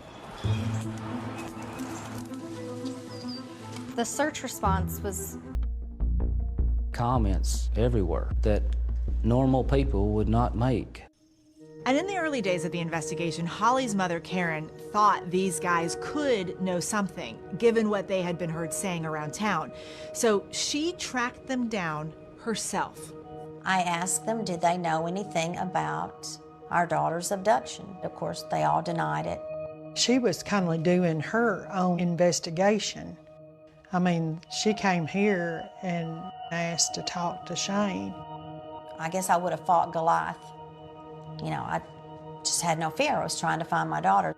And at the time of Holly's abduction, witnesses tell investigators that before she went missing, Shane Austin crossed paths with her at a local raccoon hunting festival. The story was that Shane had seen Holly Bobo at the coon hunt, and that he'd kind of followed her around like a stalker. Did you hear anything about that? I guess we heard that rumor. We heard that he was trying to take a picture of her and pretending like he was talking on the phone. But now Shane only had a flip phone, so I don't think you could hold that flip phone up to your head and take a picture of somebody, but that's what we heard. Investigators followed up on this story. Within a week of Holly's disappearance, they showed up at the Austins' property wanting to speak with Shane. They come and brought the dogs and come down and search Shane's trailer, and that was the start of it. Throughout their investigation, authorities say they never found evidence at the Austins' property that connected him to Holly Bobo. Were you surprised that they were down there? Yes. I mean, I know Shane had drug issues, and that's what I told the TBI guy when he come to the gate down there. I said, hey, I said, if she'd been made of morphine, I'd said you come to the right place. But no way. And then, 2 years later, with those new agents on the case, authorities zeroed back in on the Adams brothers, Jason Autry and Shane Austin. At what point did you realize that he might be in trouble with all of this? When they come back at 6 o'clock in the morning and tooting the horn, so we went down and opened the gate and let them in, and they said, we're down here to get this over with, so we want Shane. That's when they wanted to know where the body was at. The TBI met with Shane and they got that immunity deal. Investigators offered Shane immunity to cooperate and tell them what he knew about his friend's involvement in Holly Bobo's abduction. You take an immunity deal, hey, you've done something. You've done something. But the lawyer said, if you don't do it, they're going to arrest him. They've done told me they're going to arrest him. And he said, it's going to cost thousands of dollars. So us three, we talked and we agreed. And we talked hard. We talked hard. We talked hard. If you got any part of this, you better be telling it. Shane Austin had nothing at all to do with this. So Shane Austin takes the deal, but when he sits down with investigators, they're disappointed. They was very unhappy because he didn't know where the body was at. According to authorities, all he can tell them is that he too has heard Zach Adams make incriminating comments about what happened to Holly. There was talk that Zach had blurted out, I'm gonna do you like I did to Holly. But Shane also said that he didn't believe that Zach was telling the truth. He thought that Zach was just boasting. But investigators believe Shane knows more than he's telling, and they revoke that immunity deal. I was scared for my son. If the TBI wasn't here, they was calling him, harassing him. So we didn't have any peace. I don't know if it was them calling him or whatever, but anyway, his drug use just escalated, and that's from that. So, and Christmas was the last time we seen him. Shane's parents say his life continued to spiral, and in 2015, he died by suicide. Shane opened that door to addiction. They just grabbed him and pulled him in, and this time it pulled him in for real. Wasn't gonna let him go. Authorities have lost one cooperating witness, but they're about to get a new one. That's true. You ain't gonna be scared of nobody now. Ain't no reason to be scared of nobody. Could what he has to say finally explain what happened to Holly Bobo?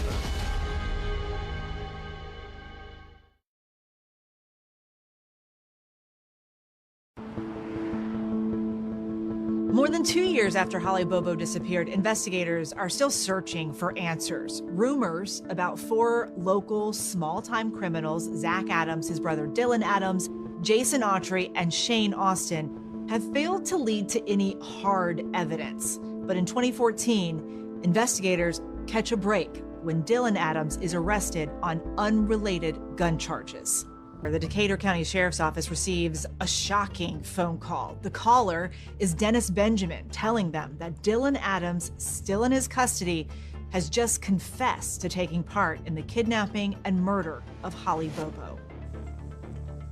Just have your seat right there if you don't mind. Dylan Adams is brought in to speak with TBI agents, and through halting one-word answers, he tells them that he, Zach Adams, Jason Autry, and Shane Austin committed the crime together. You came forward to Dennis and told him some things that are above and beyond what you've ever told me or Brent about this case, right? Okay. Describe what was she doing, what did she look like, what was she wearing, she had long pants on, pink shirt, same that, that. Okay. Dylan says that all 4 men sexually assaulted Holly at Zach's house. And now you're saying that Shane Austin is sitting You're sitting there. Jason Autry's sitting there. And Zach. Is there anybody else involved? Was Holly Bobo kidnapped? Was she raped? Raped by you? I just see someone being bullied into saying something they didn't do. I think that he was just trying to get through it. You withheld information. That ain't how this works. He was in a federal holding facility for almost 2 years. The TBI agents there pounded him, and he never, ever once said, I raped Holly. And then he's moved to this Dennis Benjamin's house, and suddenly he's raped Holly. We attempted to contact Dennis Benjamin, but we were unable to reach him. She was shot in the back of the head. How did that happen? How much blood was on the floor? What was ever done to clean that up? Well, I know just that. I don't know. Armed with Dylan's confession and a search warrant, investigators go to Zach Adams' house looking for any physical evidence to corroborate his story. They come to the door there and asked me, said, you want to unlock it or you want us to tear the door down? And they knocked a hole in it to see what was back there, I reckon. Tore the fan down as they was tearing the floor out. They used my pick and things to tear this out with, but they cut it out with a saw. And the story he was raping her and attacking her in the house. Well, they pulled up floorboards, they DNA tested all the couch and the bed and everything, never found nothing. We reached out to the TBI and they declined to answer specific questions about this case. In my heart of hearts, I know my boys, they're drug addicts. They're not murderers. But despite a lack of evidence, authorities believe that's exactly what they are. Zach Adams, Jason Autry, and Dylan Adams are eventually all indicted for murder. Decatur County Grand Jury handed down indictment of especially aggravated kidnapping and first-degree felony murder. With all three heading to trial, the state announces that it will seek the death penalty, and Jason Autry proclaims his innocence. The prosecution and defense each call a cell phone expert. Both agree Adams and the other suspects' phones did not hit cell towers near the Bobo home at the time Holly was taken. At the time of this abduction, do we have any idea where Zach Adams' phone is, where Shane Austin's phone is, where Dylan Adams' phone is, or where Jason Autry's phone is? No. The prosecution expert says it's possible Holly and Zach Adams' phones were in the same general locations later that morning, but the defense expert disagrees. In very general terms, the devices were not together at the same location at the same time during that morning. Did you kill Holly Bobo? Absolutely not. Why do you think you guys became suspects in this case? We didn't have a hard alibi, and we was local, drug users and stuff, and it wouldn't matter putting us away. I felt like they had to arrest somebody, even if it was the wrong person, which it was. As the trial continues, astonishing testimony. A witness you might think would be the last person to believe Adams is innocent. I looked at Zach personally a total of 2 or 3 times. Whenever the last one was over with, I stopped looking at him. And a stunning courtroom appearance. That former suspect with a theory of what Holly's killer was thinking. You gotta hide it, and if you kill it, what you gonna do with it? Terry Britt, the man investigators say they cleared, is about to take the stand.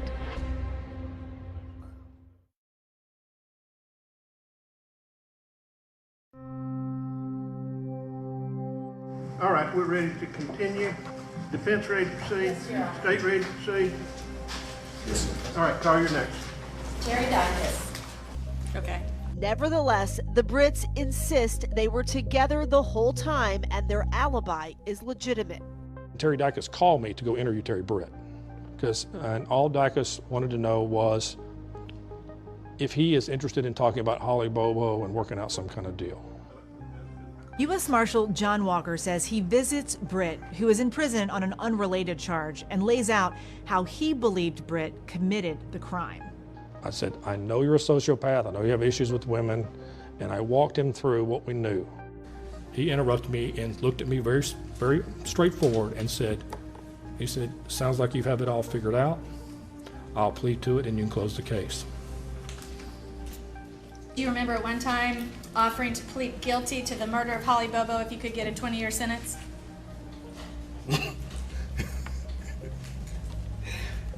No. So you're saying that is not... I'm saying that's a lie. When I got up to leave, he stood up behind me and he said, if I need to show you something, how long will it take you to get me out of here?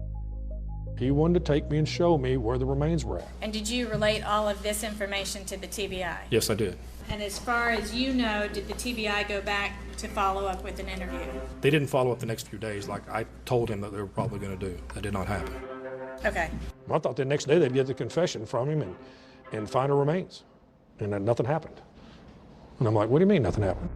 We asked the TBI about this. A spokesperson said because of the ongoing legal processes, they are not able to answer specific questions, but they remain confident in the investigation. Did you have anything to do? Anything at all? No, I did not. With the abduction of Holly Bobo? No, I did not. The rape of Holly Bobo? No, I did not. Putting a bullet in the back of her head? No, I did not, and I wouldn't do that. All right, you can step in. Terry That also. My cross-examination of Autry was everything. I mean, it was really important. The defense attorney points out at the time Autry says the murder happened, he was on phone calls with his girlfriend and also his mother.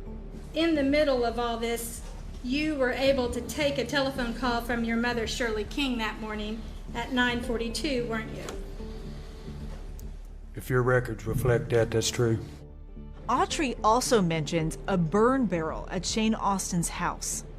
55-gallon barrel with all the paint off of it, with flames shooting at the top of it, 3 to 4 foot high. Shane's mother says there was no burn barrel. Shane didn't have a burn barrel at his trailer. Shane's mother also says Jason Autry was wrong about a fence at Shane's trailer. The gate was open. No, the driveway did not have a gate at that time. We did put a gate and a fence up, and it was June of 2011 after we bought Shane a puppy. The prosecution basically adopted Jason Autry's story of what happened, but they left huge gaps in their prosecution, and they don't explain who it was that came and abducted Holly. They don't explain how her body got at that cell tower. Prosecutors argued at trial that Shane Austin could have been the one who took Holly. Jason Autry is the best evidence that these prosecutors have in this case because they have very little physical evidence. They're banking on the jury completely, wholeheartedly buying his account.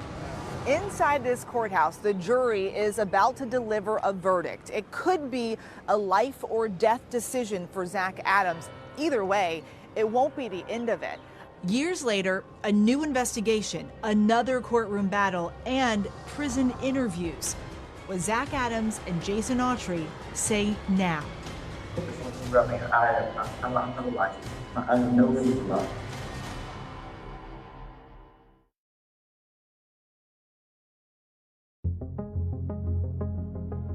Was prosecuted.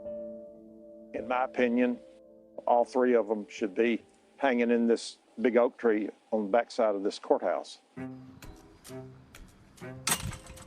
From his prison cell, Zach Adams has tried and failed over the years to have his conviction overturned. Now, he is trying again. You hear people say that they're innocent all the time in jail, in prison. Yeah. So people are skeptical. What do you say to those people? He said the person was, what, 5'9", 200 pounds? It wasn't Jason Autry. He's 6'6". Could have been me. I was 6'3", 125 pounds. My brother's 6'2", 125 pounds. the person that abducted her wasn't one of us. I mean, he didn't match the description of any of us. A flurry of legal filings beginning January 2024 lay out why Zach Adams says he deserves a new trial and why prosecutors say he does not. April 2024, a hearing at the Hardin County Courthouse. The court's going to order that the temporary order placing these exhibits under seal is to remain in effect. Adams' new attorney is there and some familiar faces, trial prosecutor Jennifer Nichols and the Bobos. Zach Adams is searching for new evidence, new witnesses. He's being helped by Katie Spurko. She's a neuropsychologist, and she's been re-examining the case against him. How did you end up involved in this case? The attorney who's representing Zach Adams, Doug Bates, is an attorney I've worked with before. What was he looking for you to do? He wanted me to review the case file, watch the testimony, and see if there were things that stood out to me in terms of whether someone was being honest or not. Spurko says she is now working for Zach Adams' mother instead of his attorney. As psychologists, we are trained on how to interview people to elicit accurate information. Spurko provided 2020 with interviews she recorded during her investigation. I want to know everything about you. I want to be able to look into your soul and know every single thing about you. I wanted to get a sense for what he was like, because he didn't testify. And I remember the first thing he asked me was if I thought he was innocent. And I said I didn't know yet. Do you now think he's innocent? I am so confident he's innocent. Hi, my name's Katie, and I'm so sorry to come here unannounced. I had your address and I didn't have your phone number. Spurko looked for more information about former suspect Terry Britt, who was later cleared by the TBI. She went to see his wife, Janet, who still stands by her husband. There was some evidence that came up with Terry regarding the Holly Bobo situation. I don't see how, because he didn't have nothing to do with it. There's no way he could have went and kidnapped her. He was here with me. Just because he has a record, that doesn't mean he had anything to do with it. Some of Katie Spurko's investigating has provoked a reaction from the prosecutor. In a court filing that includes an affidavit from Janet Britt, the prosecutor accuses Spurko of trying to intimidate Britt and of offering to show her confidential discovery files. Spurko denies she tried to intimidate Britt and says the only files she offered to share were public records of Terry Britt's criminal history. Zach Adams' court filings also say Spurko found a witness who claims she saw Terry Britt behaving oddly the morning Holly was taken. She said he was in a smaller truck and was kind of leaning over, had made eye contact with her and was leaning over, adjusting his body to block her view of his passenger seat. Prosecutors say Adams' attorney and Spurko have not gotten a sworn statement from that witness, which they say the law requires before it can be considered. Still ahead, the effort to free Zach Adams brings Katie Spurko face to face with the person who helped send him to prison. He said, somebody's got to pay, Jason. He said that he's going to be you. Hell no, I ain't paying.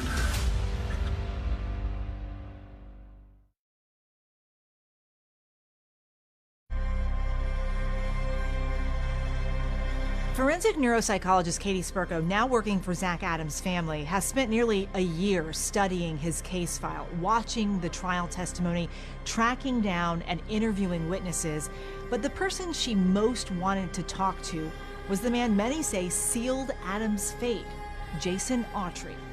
Mr. Autry. When you went to see Jason, what were you hoping was going to come from that conversation? I was just super curious what he would be like, if he would talk to me, what he would have to say. Can we just start at the very beginning of when he first started getting questioned related to the Bobo case? I asked him, what did you do that day? And he gave me what seemed like a really honest answer. No, I couldn't tell you what I done that day. Yeah. Katie Spurko provided ABC News with this video, and it's the first time it's being seen publicly. I want to know your whole experience. How did it get from you being arrested for this to you being on the stand and telling this crazy story? So a lot of this in the beginning was just all routine questions. Autry says that when he told his attorney that he intended to fight the charges and go to trial, he got an answer he wasn't expecting. He said, I got you about a 95% chance. You spend the rest of your time right away. You know, well, that's what do they want? You know, I need to know what they want. What do they want from me? Yeah. I want you to testify. Straight up about it. What does he tell you? Tells me he made the whole thing up. Took the phone records and the case file and put together what he did that day to craft a story that fits in with the evidence that exists and cannot be changed. I said, well, what if I say all I seen was just a body, you know, laying in the back of the truck? It's not enough to get you out. Why would someone admit to killing someone if they didn't do it? He's sitting in jail for years. He's being told that Zach's gonna be telling a story against him, and basically it's this or the death penalty. And so under that amount of pressure, I think a lot of people would have folded the way he did. And he said, I need you to... Absolutely no remorse for anything that you have done. At sentencing, Holly Bobo's mother, there was that very dramatic moment where she wanted to speak to you and look you face to face, eye to eye. Well, she felt like she was talking to the person that took her daughter's life, but she don't realize that I'm not that person. They're the real victims of all this, but they didn't know that we didn't have anything to do with it. And if I knew anything, I would have helped any way I could have. Before this happened to Holly, we lived in what we thought was one of the safest communities. The day that Holly was abducted, not only was something taken from us, it was taken from our whole county, community, and the surrounding counties. The goal was to get justice for Holly, and I feel like that happened. And obviously it didn't bring her back. There will still be sad, but there is a little peace in knowing that the people that did this to her will be in jail. But now there are questions about whether one of those people, Zach Adams, will remain behind bars. A request for a new trial for a man convicted in the 2011 murder of a Holly Bobo. Zach Adams' team will now need to convince a judge that Jason Autry's new story amounts to new evidence that would have changed the jury's verdict. Jason Autry recanted his testimony, and that would give Adams an alibi for Bobo's murder. We reached out to Jennifer Nichols, the prosecutor in this case. She declined our request for an interview, but sent us a statement that says in part, "At trial, we presented proof through 62 witnesses and 250 exhibits. The jurors heard testimony of Zachary Adams' confessions to multiple and unrelated individuals. Today, nearly 8 years after the verdicts, I remain confident in the jury's verdicts of Zachary Adams' guilt." We understood, when the trial and sentence and everything took place, that there'd be a number of events down through the years. We're going to be patient because we still are seeking justice for our beloved Holly. Holly was always about helping someone. Whatever Holly did, she put forth her best effort. And it was just in her soul to be that kind, loving, nurturing person. It's been more than 13 years since Holly's passing, and her legacy still remains. A stretch of Tennessee highway has been dedicated in her honor. And Holly's cousin, country singer Whitney Duncan, recorded a song to honor Holly. I wanted to convey a message of she's not hurting anymore. She is in a better place. But I know she's watching down and she sees everything.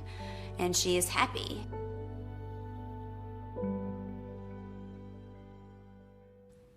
After Holly's death, the Bobo family established a scholarship in her name for other nursing students. As for Zach Adams, a hearing is scheduled next month when a judge is going to consider some of his legal filings. That's our program for tonight. Thanks for watching. I'm Deborah Roberts. And I'm David Muir. From all of us here at 2020 and ABC News, good night.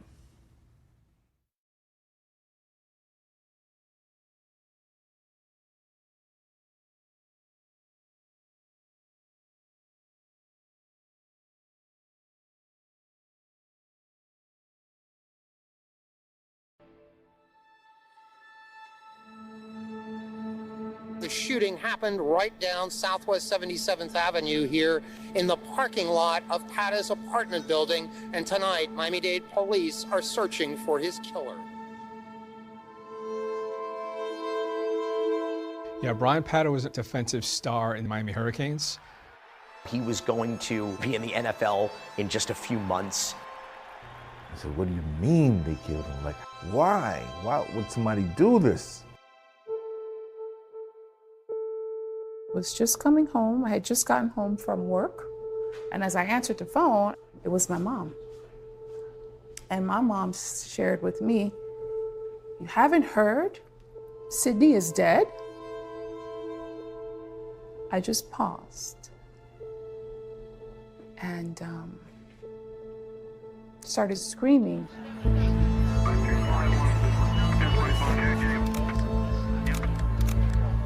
When Brian Pata's mother got to the scene and she was told that her son had been killed, I mean, it was devastating. It looked like one of those scenes you'd see in a movie of a mother just wailing, and it was heartbreaking. Give me my baby! Give me my baby! Give me my baby! It was a scream of pain that was just coming from her soul, her gut. And I was like, oh my God, this is real. She hugged me, Edric. Sydney is gone. Sydney is gone. I was like, oh my, I started to cry so bad. My son, very good son, never have a problem with nobody. You know, oh my God, it's gone. You're watching the rawest of emotions. You're watching someone deal with a tragedy in real time. This is a very private, emotional moment, but it's being broadcast on live TV. And little did we know in that moment how much more devastating it would become.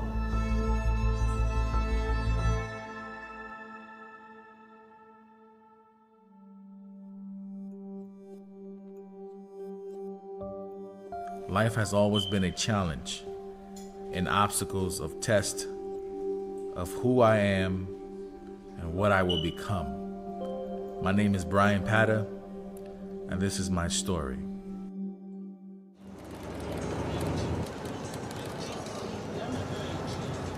We're at the stadium right now. It's game time. Brian Pata was larger than life. What's up, y'all? His aura, it just stuck out. He always gets everybody to kind of gravitate towards him. Feel me? Check my biceps out. We got those cameras like the year before. Come here, dog. See what's up to the camera, dog. As soon as he got it, you know, everybody was walking around with him. Everybody always taking videos. It's a true encapsulation of who this person was at that age, living in Miami, being a star football player. Take off your shirt. Yeah, Brian, he was always filming. He had to be in front of the cameras. He had to be recording him dancing. If you look at him, you know, it may be a little intimidating, but he was a great person. He had a great heart, great spirit. His smile could just light up a room when he came in. He made everybody laugh. It was just, he had a soft heart and really loved people. You could see this huge guy that looks, you know, this football player, but for me, I looked past that. I knew the soft side of him. That's the brother I remember.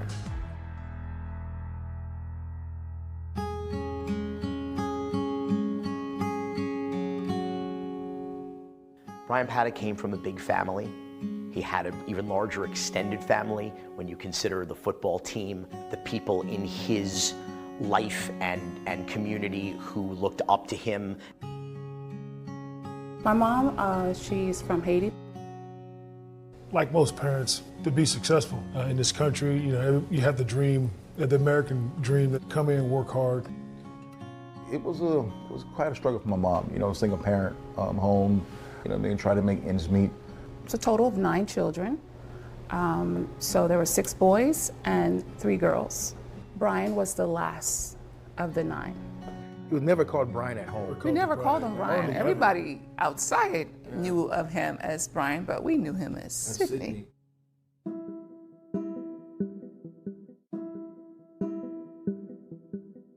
Brian Pata, like a lot of people in Miami, didn't have it easy. They moved around a lot, spent a lot of time in Little Haiti and the North Miami. Brian and his brothers, they were sports crazy. For them, it was a way to get away from some of the troubles in the neighborhoods that they lived in. Sports was for us pretty much our only way to get to college, to afford college. That's why part of the reason why we work so hard at it. When I first met Brian, I was just like, wow, this guy is unbelievable talent. Brian physically was so gifted in high school. You knew this was somebody who could play at a high level in college. Brian was heavily recruited out of high school. But he knew he wanted to stay in this region and he wanted to stay in this area, but it ultimately came down to being close to his mom. There was only one school for Brian, and that was the University of Miami. He swarmed and brought down Brian Pata. He has a motor that will not stop. Miami Hurricanes in the early 2000s, hands down, is the best team of all time. Brian Pata was a high-performing player on a team that was highly regarded. A lot of people think he would have had a long, substantial career in the NFL. With Brian, his biggest hope was to make it to the NFL, be as successful as possibly can be, in order for him to take care of his family.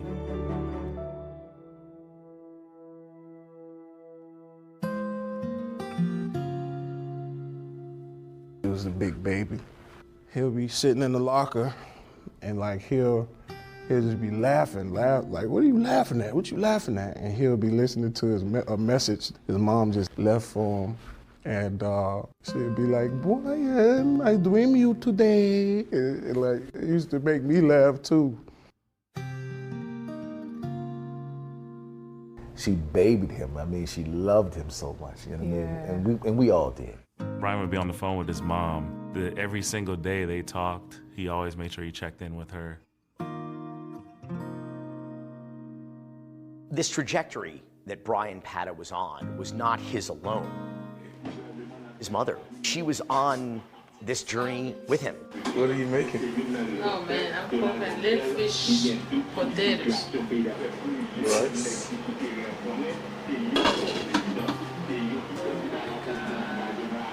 Fish. He was going to experience the American dream, which is to have a better life than your parents had, and to share that with them. And that whole trajectory was just derailed.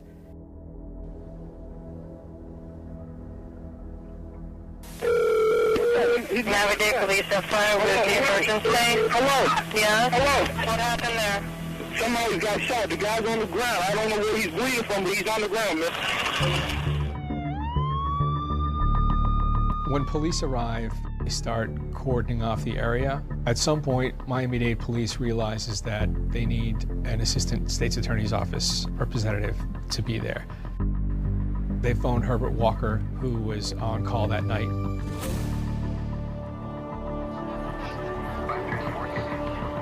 By the time I got to the scene, you could already see people beginning to gather around it. The night of the shooting, there was just a lot of police lights, people in the area, everybody wanted to find out what happened. And everybody sort of calling each other, what's going on, what happened.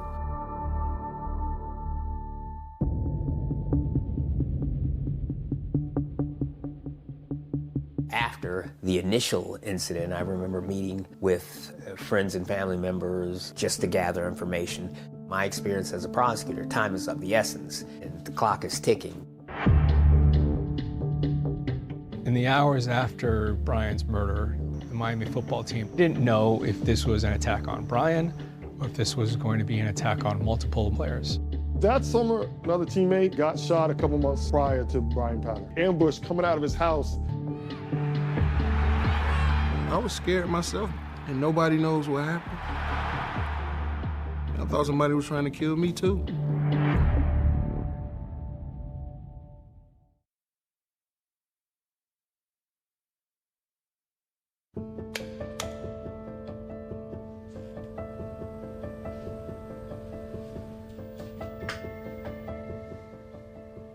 This is Murder at the U.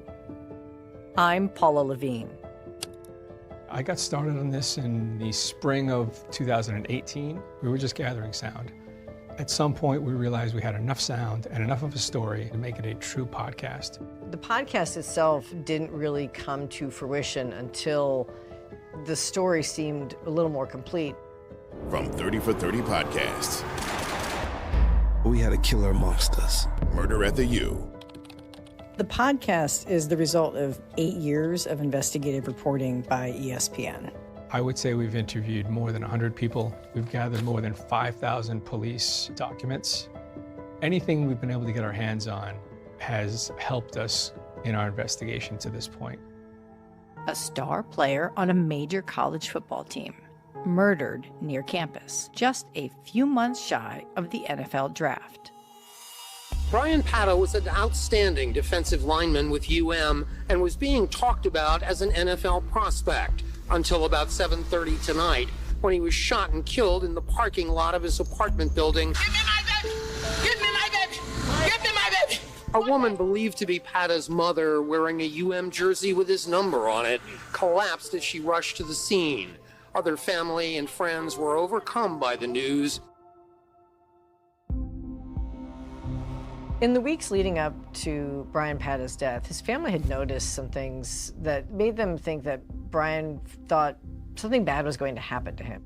I last saw Brian that Sunday on the 4th. Yeah. I cooked a huge meal for him. My mom and I, he came over, and he just seemed kind of just really mellow, quiet. He just spaced out. And his head was down the whole time, kept rubbing his hair, and his hair was in front of his face, just kept rubbing his head like this. His spirit was off, but we don't know. He couldn't explain it. And I remember him leaving, and he said, "Thank you, sis," and gave me a big hug. It seemed like he was so far away from me, but he was literally right there. And I was like, okay, I love you. I'll see you soon. And not knowing that would be my last conversation with him. November 7th, 2006, pretty average day for Brian. He and his teammate, Eric Moncour, decide that they're going to go register for spring classes. We went over, we registered for classes, and then we went over and got something to eat. After that, we went back to the Heck athletic facility. We had a great day of practice. After practice, we were told by one of Brian's teammates, Chris Zellner, that he was in the locker room. There was a call that Chris Zellner overheard where it seemed like somebody was threatening Brian.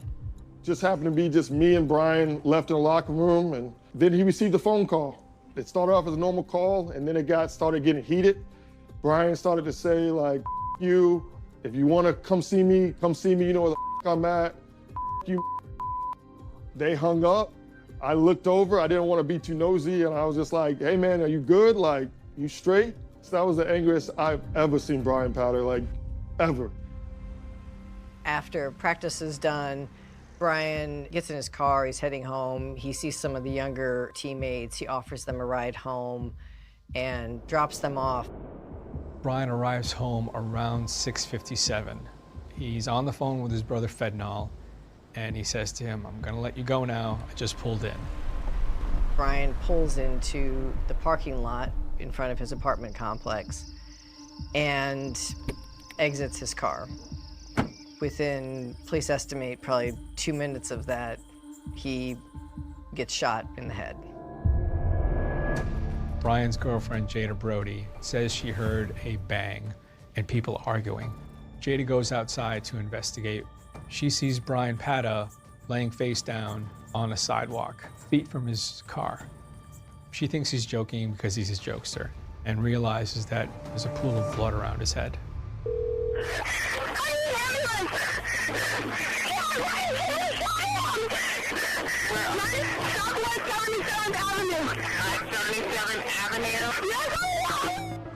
There's police cars, fire rescue everywhere. They basically gave me the quick overview of what had happened and told me that Mr. Pata was found face down on the sidewalk.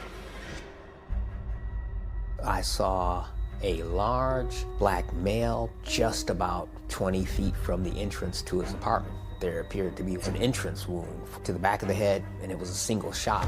Based upon the fact that we didn't find any shell casings, it was suspected that it would have been a smaller caliber revolver-style handgun. It was clearly not done as a robbery. They found Brian's wallet. There were 9 $100 bills still in it, his cell phone. Like, no one had stolen anything. To me, this might have been more in the line of a hit, a targeted assassination, if you will. All through the night, the police canvassed the Colony Apartments, knocking on every door, but they turned up no eyewitnesses. There was no security camera footage.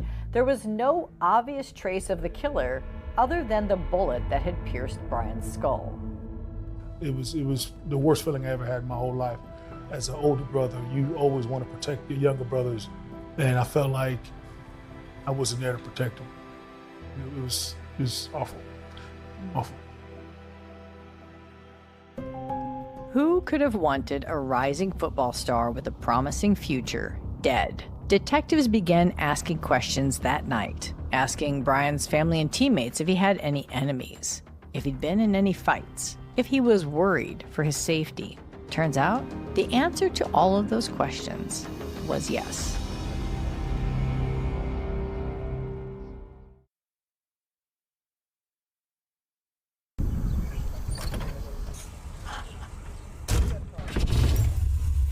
University of Miami. This is Miami. There's a dangerous, sexy, cool reputation in this town. Brian Potter. You entered into the game. And if you are a college football player at the University of Miami, It's game time. Time to get serious. you are going to get caught up in that fast living lifestyle very quickly. But you know this your boy, entertainer, big battle. You know what I'm saying? Just showing y'all my cars and whatnot. But don't, baby. That was Brian. Yeah, he was that flashy. Check you out on my inside. You check me out. Ooh, wee. He was very flashy.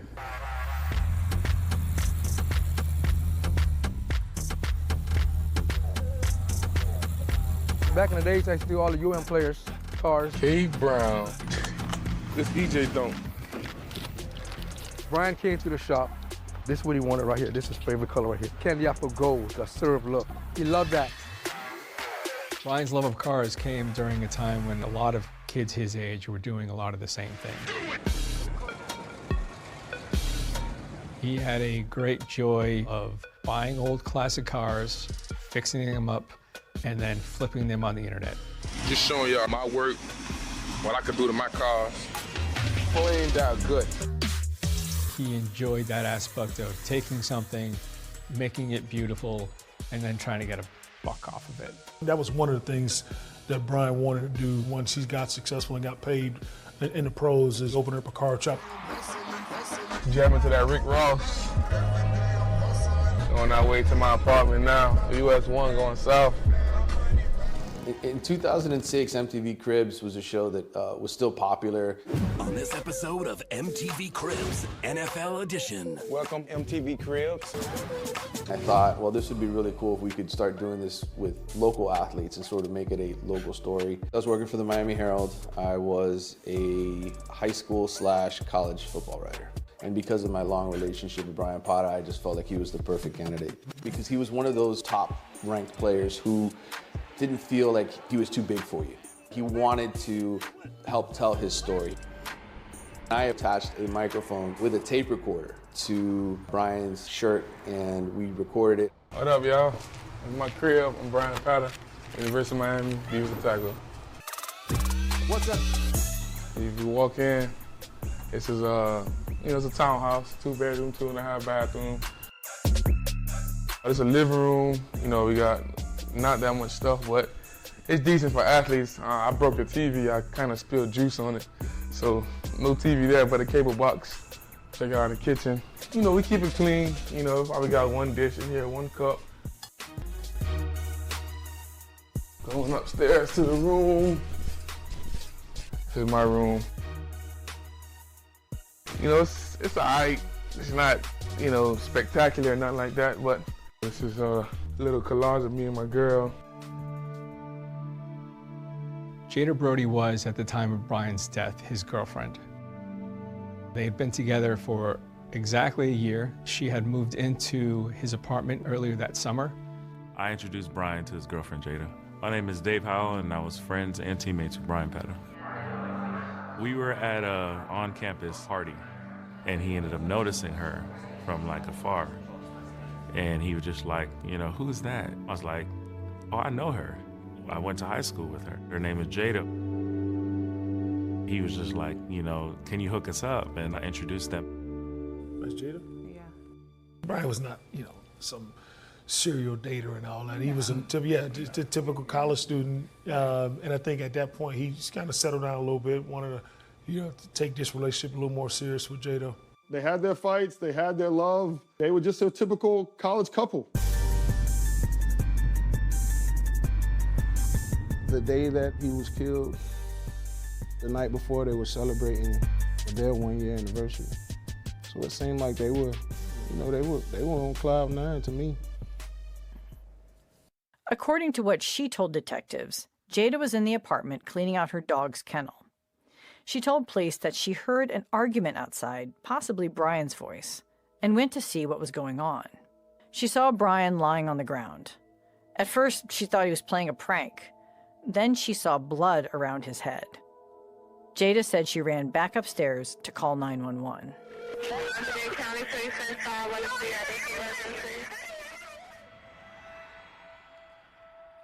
You never know who might be a possible suspect, and at that point, everybody's a suspect. One of the things that police looked into and that we looked into as well were some conflicts that Brian apparently had with Jada's family. The police found that in the spring of 2006, Jada told her father, Jerry, that Brian had broken up with her because he suspected her of cheating on him. Jerry told police that he then called Brian to warn him not to speak disrespectfully about his daughter. The conversation with Jerry led detectives to Jada's twin brother, Jerome. Jerome Brody had been in and out of jail for various offenses, and his father said that Jerome would have killed anyone who messed with the family. You might have a situation where a brother, a sibling, might feel strongly enough that he might take matters into his own hands. About a month after Brian's murder, Jada Brody's brother, Jerome Brody, ends up getting arrested in Boston, and as part of the arrest, police find some guns in a vehicle. Miami-Dade gets this information that they have those guns tested to see if they're a match to the bullet found in Brian's skull. Miami-Dade police flew up to Boston, tried to speak with Jerome. He was unwilling to speak, but those guns that Jerome had didn't match any possibility to Brian. We did our due diligence, and we couldn't place him in the area. Jada's twin brother and other members of her family were deemed not to be involved.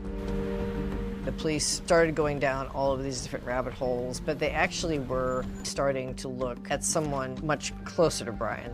Hello?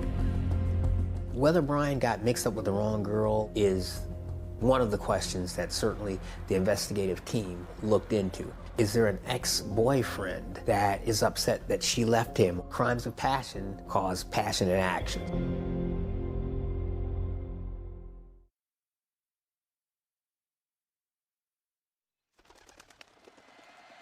Brian Pata, a defensive lineman for the Miami Hurricanes. Brian Pata was shot and killed. Brian Pata was a great leader. A team leader. A selfless, fun-loving kid. Teachers loved him. A tragedy. We miss Brian Pata. Brian was laid to rest at the New Birth Baptist Church in Miami. The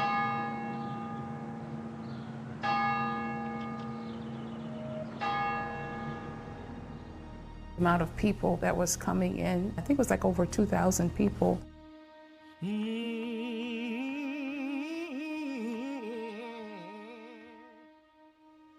I remember my mom passing out, crying. Passed out completely. Yeah, completely passed out. A lot of our teammates was there. You know, it was a sad day, man. It was a hard day, seeing a lot of teammates break down and start crying. It was a really tough day for the University of Miami. Look at this moment here. At the first game after Brian's murder, the team kneeled for a moment of prayer and silent reflection midfield with this big banner Brian Pada's image, the slain Hurricane teammate, a banner that fans made, and the team gathering around it at midfield. That was rough. We were just like numb, you know, like you didn't feel like playing no football, you know what I mean? Like the teammate just got killed. Months before Brian was murdered, one of his friends had purchased for him a suit to wear to draft day.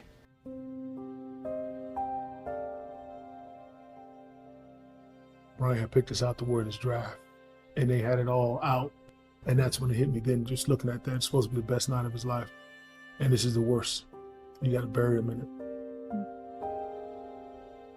There's an alternate universe in which this tragedy doesn't occur, where Brian Pata goes on to the NFL, and he would have been a multimillionaire. It would have been another Miami Hurricanes American dream story. Everybody wanted to find out what happened. Just a lot of questions. Who did this? Who would have wanted to kill Brian Pata? In the hours after Brian's murder, the Miami football team decided to bring all of the players back to the athletic center, the Heck Center, to brief them all on what had happened. The one glaring thing that people noticed was that there was one player not there. Brian had an issue with one player on the team, and that was Rashawn Jones. He didn't like him, they didn't get along. He's not a good person. Brian Pata's name was buzzing at that time. There was a lot of talk about his future, a lot of hype about him going into the NFL draft. Rashawn Jones was more of a background player. You didn't hear his name a whole lot. Rashawn Jones was a safety on the football team, a defensive back, really didn't play very much. I looked at him as like a cool young guy, jokester. You could tell by the way he worked on the field. He was somebody who was passionate about the game. He was a ladies' man. I mean, I knew every time I seen him, he was trying to, get at the girls. In the early days of the investigation, police came across a specific beef that Brian had with Rashawn, and it was largely over Jada Brody, Brian's girlfriend. Prior to Brian and Jada being in a relationship, it was rumored that Rashawn and Jada had some form of relationship. That is what the friction that was there between Brian and Rashawn.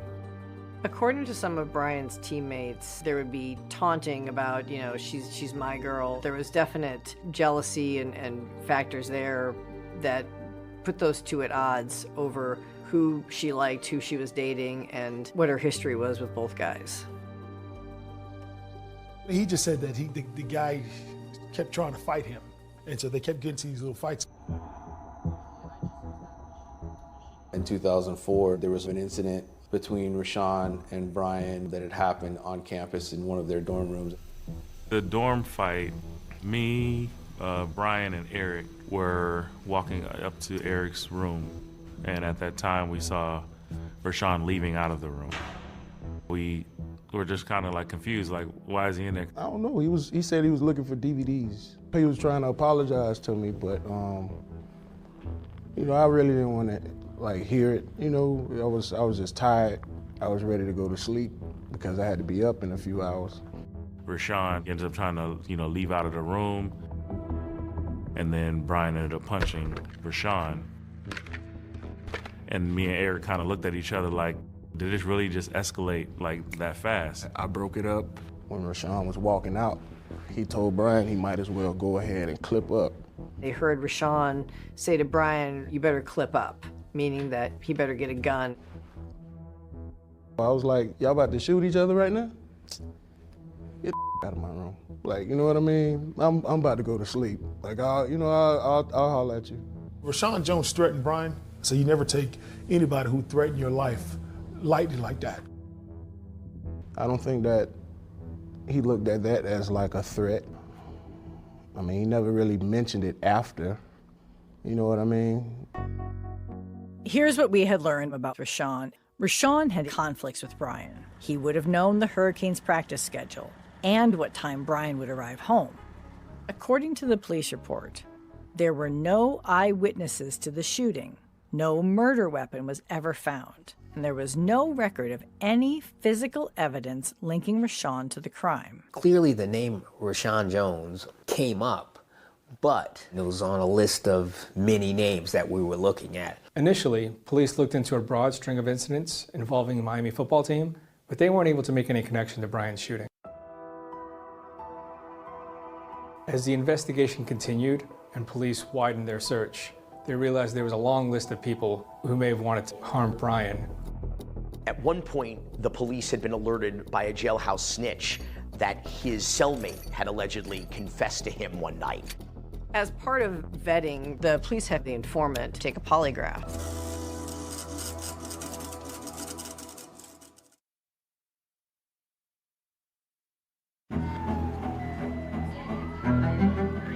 No arrests as of yet as police in Miami continue their investigation. Brian Pata, senior defensive lineman for Miami, gunned down at the age of 22. The murder of Brian Pata took on mythological proportions in this town. It was like everybody had a different theory. We learned that Brian had a busy life. It wasn't just football and his girlfriend. He was involved in a lot of things. The investigation at the start went in so many different directions. There were so many different angles they were trying to go with. I felt like the police just didn't know which leads to really truly go for. It wasn't a limited field of suspects. You need to follow the evidence. One of the tips that came into the Miami-Dade police was that if they wanted to find Brian Pata's killer, they needed to look for ties with the Zopound gang. Zopound's a well-known gang in the Miami area. They were notorious for doing crimes of great violence. Zopound was featured as one of the bad guys in one of the Will Smith, Martin Lawrence Bad Boys movies. Yo, dry off, sweetheart. That's Ice Pick. He said the Haitian Zopound's about to do a rep. Let's move. There is no indication that Brian was a member of this gang, but there were members of the Zopound gang who told us that they were aware of Brian, that they knew him. The homicide detectives weren't able to bring back anything that would tie a specific action of the Zopound to this incident. There was a lot of talk about Brian getting into fights with some pretty potentially dangerous characters. Oh, boy. It is not uncommon at all to see bad blood lead to fists being thrown in a nightclub in Miami. A few months before Brian is killed, Brian and some of his teammates are at a club called Club Life, and they get into an altercation with some guys there who belong to a gang. There was definitely a physical confrontation. Brian's throwing punches, and he's clearly involved in the fight. And as they are leaving, members of this gang are telling them, "We're going to come after you for this." And one of the teammates with Brian at the time is calling Brian and telling him that, someone's got a hit out on us. At first, Brian was definitely worried about these guys. His girlfriend found him sleeping in the closet where he kept his shotgun. And I think that was certainly a reasonable indication of concern or fear or paranoia on Brian's part. The Club Life investigation didn't seem to go anywhere, but then a few months later, the police got another promising lead, an alleged jailhouse confession. There was a jailhouse informant. His name was Bernard Brinson, and he claimed that he was having a conversation with another inmate by the name of Emmanuel Jones. And Emmanuel Jones would end up telling him that he got paid to do a hit, and that he believed that the person he got paid to do the hit on was Brian Pata. They went and actually administered a lie detector test, and the jailhouse snitch passed the lie detector test. Back in 2007, police had quickly ruled Emmanuel Jones out as a suspect. There's evidence in the police records that that man had an alibi because he was in jail on November 7th, 2006. But we discovered the police had the timeline of his arrest all wrong. That robbery took place in August 2006. But Jones wasn't actually arrested until December, a month after Brian's murder. Miami police did not respond to our requests for comment. Years later, I was able to actually track down the alleged confessor, Emmanuel Jones. And I got him on the phone, and I was trying to bring him back to that time period in 2006. If someone were to say, hey, you confessed to this murder, do you remember where you were in November? I was nowhere around no murder. I don't know anything about no murder. They wrote he had an alibi. He was in jail for stealing a dirt bike in an armed robbery. There was all this talk of jailhouse confessions and tales of professional hits. All of this just swirled because there was just this emptiness that the police couldn't fill. You hear this person's the lead person, and next week someone else is the lead person. When it took longer than 6 months, all of a sudden, like, okay, like, what's going on? Now a tragedy that has no closure, no conclusion, and no answers. The murder of Brian Pata. It took too long to know who killed him. I don't know what to say anymore. Every day I'm talking, we try to call the detective to ask them questions. They don't want to pick up the phone. We leave them message. They don't call back. It feels like Miami-Dade needed to do something new.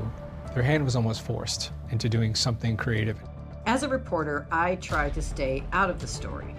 But sometimes the work you do to get the story and what you uncover changes it. That's exactly what happened here. To my knowledge, this is the first time a police entity has ever reached out to ESPN for help with a case like this.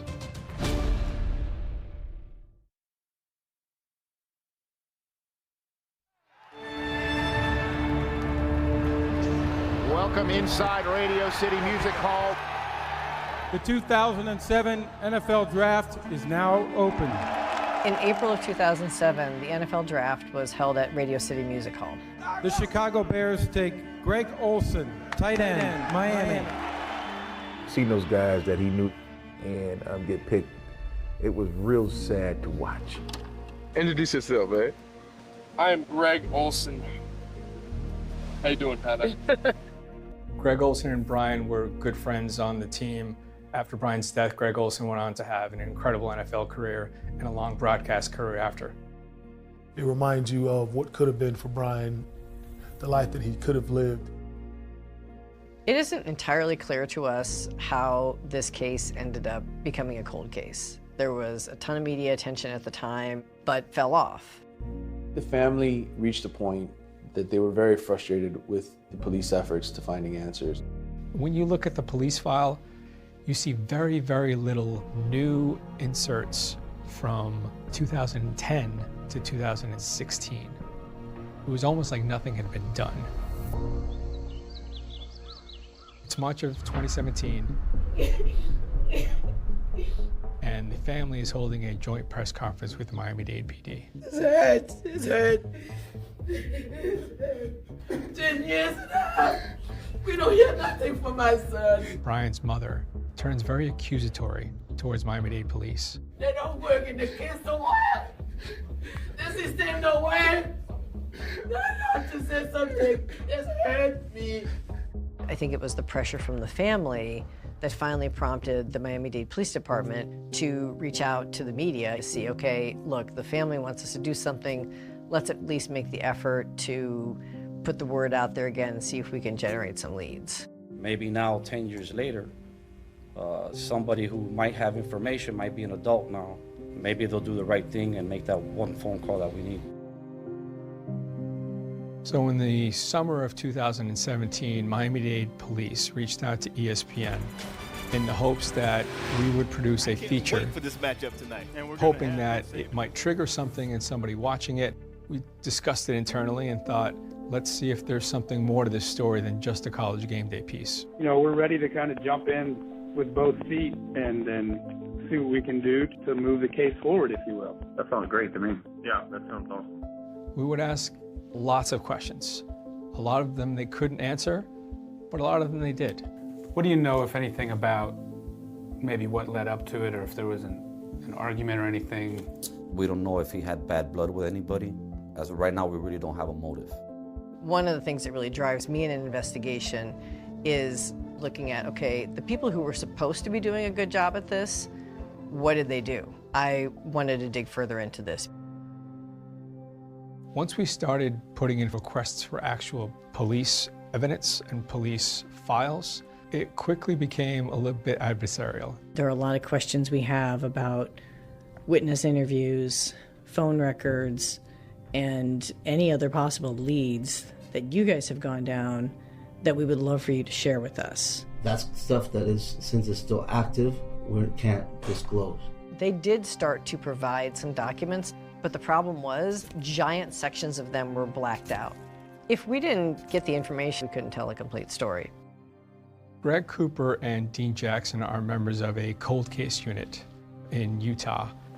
We realized we needed some out-of-house guidance on how we had perceived Miami-Dade's police work. They're former investigators, law enforcement, and when they looked at this, they agreed. There were some of these angles that the police hadn't ruled out. There was some redaction to those reports, so without having that information, it created questions about the investigation and how far it went, how thorough it was. One of the things that I just can't get over with this is that there were some just basic omissions and errors in this that you would not think that a police department of that size would be making. It's like, you know, in 2006, there weren't text messages.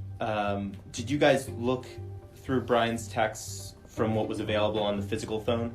I don't believe there was text messaging back then. That was the old style flip phones, you know, those push-to-talk phones were the old things. That I don't believe there was texting. By the time we went back to them a year later, we had learned a lot about Brian's life. And at that point, we were asking them questions which they didn't even have answers to. We were told by Chris Zellner, Brian's teammate, that in the locker room after practice, the day of the shooting, Brian was engaged in a very heated phone call. Was that call investigated? I don't remember that individual's name. I don't think I personally interviewed him. Obviously, that's somebody that I would like to speak to also. After we all got the news that Brian passed away, I immediately told the police officers, and they just kind of like, okay, thank you, we'll take that into consideration. And that was it. No follow-up questions, no like, do you think you heard anything? Do you think you heard a name? Nothing like that. I never heard from them ever again. The caller that Chris Zellner had overheard is a cause for concern in that it was never identified who the caller was or what the nature of the conversation was. That should have been tracked down, identified, and interviewed. When the police department was being reticent with us about information, that really made me curious because you wanted us to do this, like you wanted this exposure. And what is it that you don't want to tell us? It appeared as though the Miami-Dade police turned on the very people that they had recruited into this effort to help solve this cold case. ESPN decided that the only way to try to get an unredacted copy of the files was to sue Miami-Dade police. So we're here on the case of ESPN Inc. versus Miami-Dade County et al., case number 2020-5029-C01. Eventually, we were ruled against, but while on the stands, we were able to get several officers of Miami-Dade to admit. Does MDPD know who killed Brian Pata? Yeah, we have a strong belief as to who's responsible for his death. And that revelation confirmed what was previously released to us by accident in the heavily redacted police reports. In some of the initial batches of records that they gave us, they included dossiers on a lot of the people they looked into. The only cover page that had the word suspect on it was the cover page for Rashawn Jones. We knew that was important. They forgot to redact it. That was the first indication that they were not being truthful with us. Do you have a specific suspect in mind? No. I mean, anybody, we didn't have a specific suspect. The police are not required to be truthful to reporters. However, in denying they ever had a main suspect, they made us even more skeptical of their information. They had considered Rashawn Jones a suspect from the beginning. In November of 2020, our investigative team decided that it was ready to publish something with everything that we had learned. That photo that was featured so prominently of all the players on the field kneeling by that banner of Brian's face will look very different based on the players who are pictured in it. Place your hands behind your back for me. You're being placed under arrest.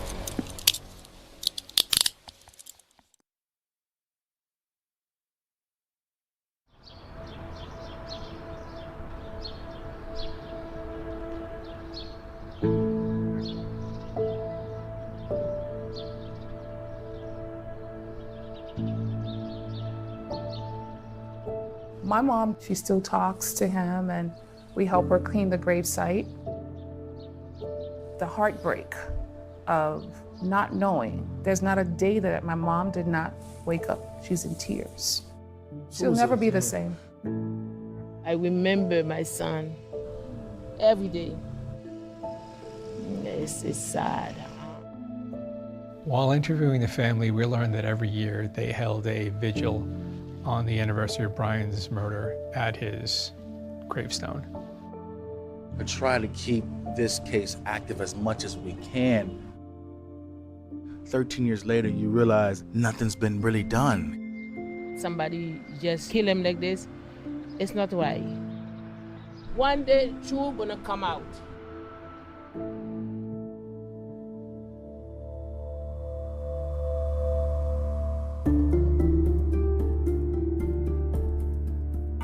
From the outside looking in, it was the kind of case that police should have been motivated to solve quickly. But that is not what happened.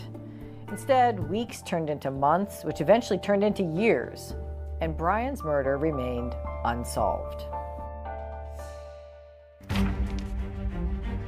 In November of 2020, our investigative team decided that we'd probably taken the case as far as we could to that point. That's when the digital story came out.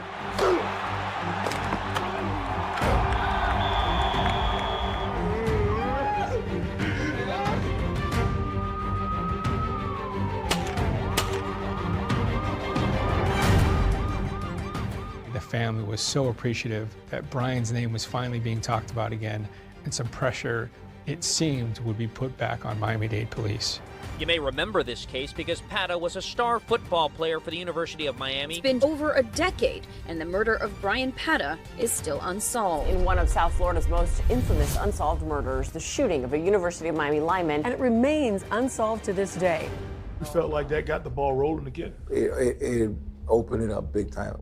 Our story was the very first time that the public had been told that Rashawn Jones, a former teammate of Brian Pata's, was the person that police were considering most likely to have killed him. One of the theories of Brian's murder definitely revolved around his teammate, Rashawn Jones.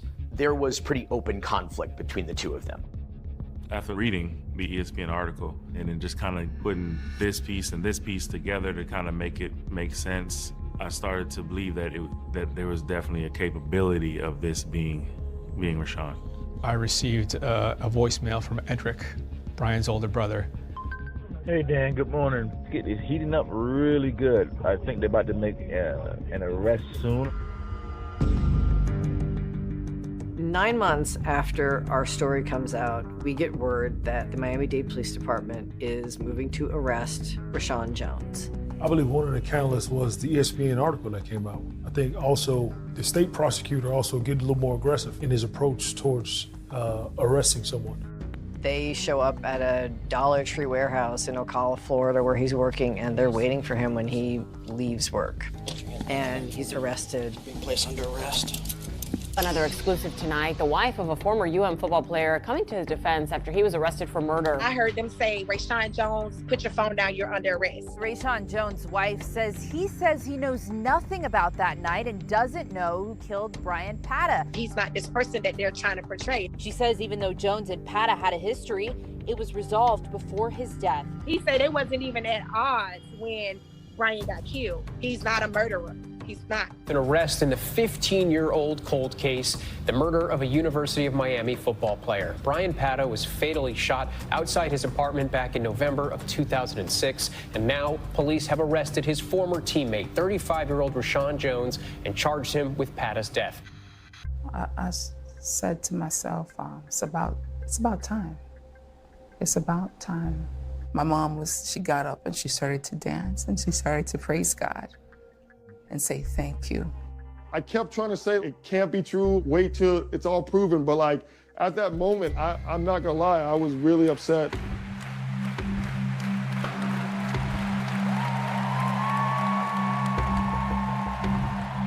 Look at this moment here, Brian Pada's image, the slain Hurricane teammate, a banner that fans made, and the team gathering around it at midfield. Initially, the photo of this moment looked to us like a team united, grieving one of their own.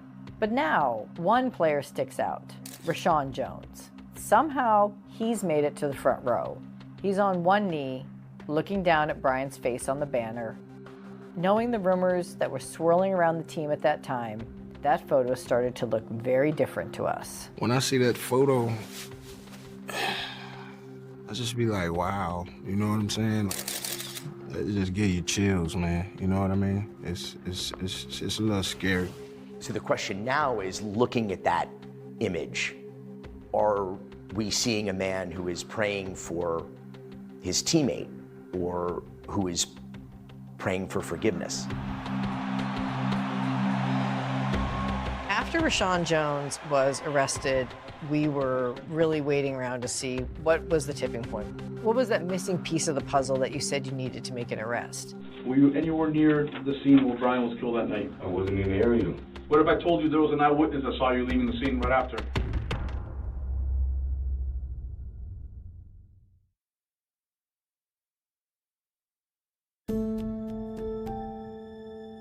"35-year-old Rashawn Jones, a former defensive back for the Canes, was arrested in Lake City in Marion County earlier today with the help of U.S. Marshals.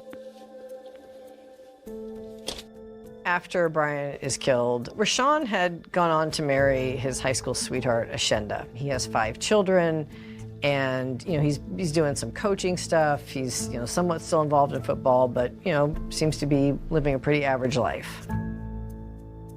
In August of 2021, Rashawn Jones was arrested and was subsequently interviewed and interrogated for this crime. Have you already patted him down? Mm-hmm. Yeah, we've gone through everything, pockets and stuff.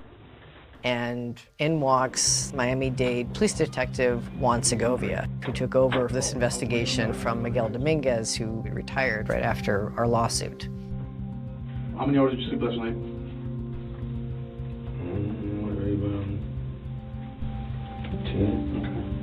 The approach that the detective is using at this point really is non-accusatory. It's just an interview approach to begin with. What can you tell me about your relationship with Brian? I mean, we had an up and down relationship. Okay. What happened? What does that mean, up and down? We was teammates. I guess females got involved. So it was, I don't know, I guess jealousy over females. I think Rashawn wants to find out how much information, what the detail is, what it is eventually that the detective has to share with him. He doesn't seem to be concerned about admitting that, they've had some ups and downs. Not yet. Yeah. Not yet, because they haven't put it into a context for him to have concerns about that. Rashawn had somewhat of a history of getting into altercations, and there was another player that would tell police that Rashawn actually pulled a gun on him. Did you own a firearm back when you were at University of Miami? No. You never had carried? Never. No. Did you ever make it sound like you carried a firearm? I don't know. That was a lot going on back then. I don't remember if I said I didn't ever say I carried a firearm. Most likely the realization is they're trying to connect me to a weapon that's connected to the homicide. And all of a sudden, he starts stammering. And you can see that he's thinking about that. He's trying to go back through the files in his memory. On the morning of Brian's murder, Rashawn is called into the coach's office, and he's told that he's failed his drug tests, which is going to lead to a suspension. It was for marijuana? It was for marijuana, so I don't go to practice that day. Okay. When I leave out his office, I go home. Miami-Dade pulled phone records for Rashawn Jones, which show that at 3 p.m. on the day of the murder, Rashawn activated a new phone number. What was the reason for changing your number? Explain to me. don't know. At the time, I felt like I was gonna get a lot of backlash for my second marijuana. For my drug test. From who? From friends, family. I know I let my family down, mother them, grandmother them. One thing that stood out when we finally got to look at his phone records was that there were 56 calls, but there was a gap between about 6:40 and 7:40. And police believe Brian was shot around 7 o'clock. So when you got home, you turned off your phone? Yeah. What'd you do that? I just didn't want to be from the outside world. Okay. I was frustrated with myself. At the time of the shooting, police are contacted by someone who lives at the Colony apartment complex by the name of Paul Connor. Paul Connor was a writing instructor at the University of Miami. On the night of the murder, Paul Connor was about to make a turn into the parking lot. He hears a pop. And seconds later, he walks by a young African-American male going in the opposite direction. Police later showed Connor a photo lineup, and Connor identified Rashawn Jones as the man he saw that night. What if I told you there was an eyewitness that saw you leaving the scene right after? You remember that old man that you crossed with in the sidewalk there? I wasn't there. He can't eyewitness me. You were identified as leaving the scene. How? And I wasn't there. He was shown 6 photographs. He was shown 6 photographs, and you were one of them, and he immediately identified you. I can't explain it to you. I don't know. Just really bad luck? Really bad luck. I'm telling you, I have nothing to do with this guy murder. Nothing. Ain't no 15 years of telling myself I didn't do it, or ain't no trying to convince myself I didn't. Nothing. His concurrence that, yeah, it's just bad luck. This is just bad luck, really bad luck for me. No, it's a lot more than bad luck. It's either fact or it's being trumped up against him. Why would all these people lie about your I just said I used to live, I used to be young and wild. So I guess that's just the perspective they got on me of how I was. But that ain't got nothing to do with picking up no gun, trying to kill nobody, harm nobody with. That's not in me. Ashenda is brought into the interrogation area as well, and she comes to talk to Rashawn after they've interviewed him. They said they got the eyewitness and people saying that they seen me with a gun when I was in Miami. Oh, I threatened Brian when I was in Miami. People heard me threaten him. That's all they got? People heard me. They ain't got no DNA. You can't make me think my husband is a killer. I said, listen, you have to literally show me him standing over the body for me to believe that he killed this man. I love you. You got a star witness involved here, identifying Rashawn as the individual responsible, and it behooves the prosecution to ensure that that individual is safe and willing to participate and capable of it. In the lead up to the trial, the prosecution had been telling the court that there had been issues with tracking down Mr. Connor. They tried his phone number, they tried his address. He was nowhere to be found. They just presumed that he was dead. But something here just didn't seem right. I find people for a living. I just didn't believe he was dead. Mr. Connor?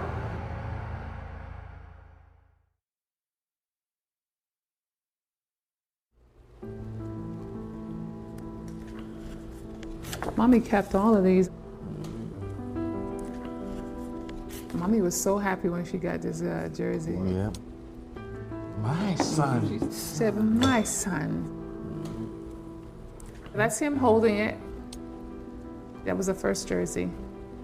This just tells you right here how much of a jokester he was. You see?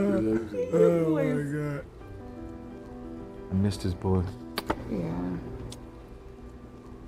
You hear stories or you watch a documentary, you see something like this, to think that one day that you'll be that same family wanting justice, wanting closure, and you're sitting there just waiting. This is him as a baby. It's been a roller coaster ride for all of us. We prepare and we talk about it. all of a sudden they get pushed, you know, and then it gets pushed and it's pushed. It's been a roller coaster ride. If the family hadn't pushed, if there was no 2017 press conference with Jeanette Pata, if there was no involvement of ESPN, would we even be at this point? The former football player accused of killing a teammate, charged with second-degree murder at his arraignment today. Jones has pleaded not guilty. The first substantive thing that happens in his case is a bond hearing, which is in 2022. Please come forward to the witness stand right up here.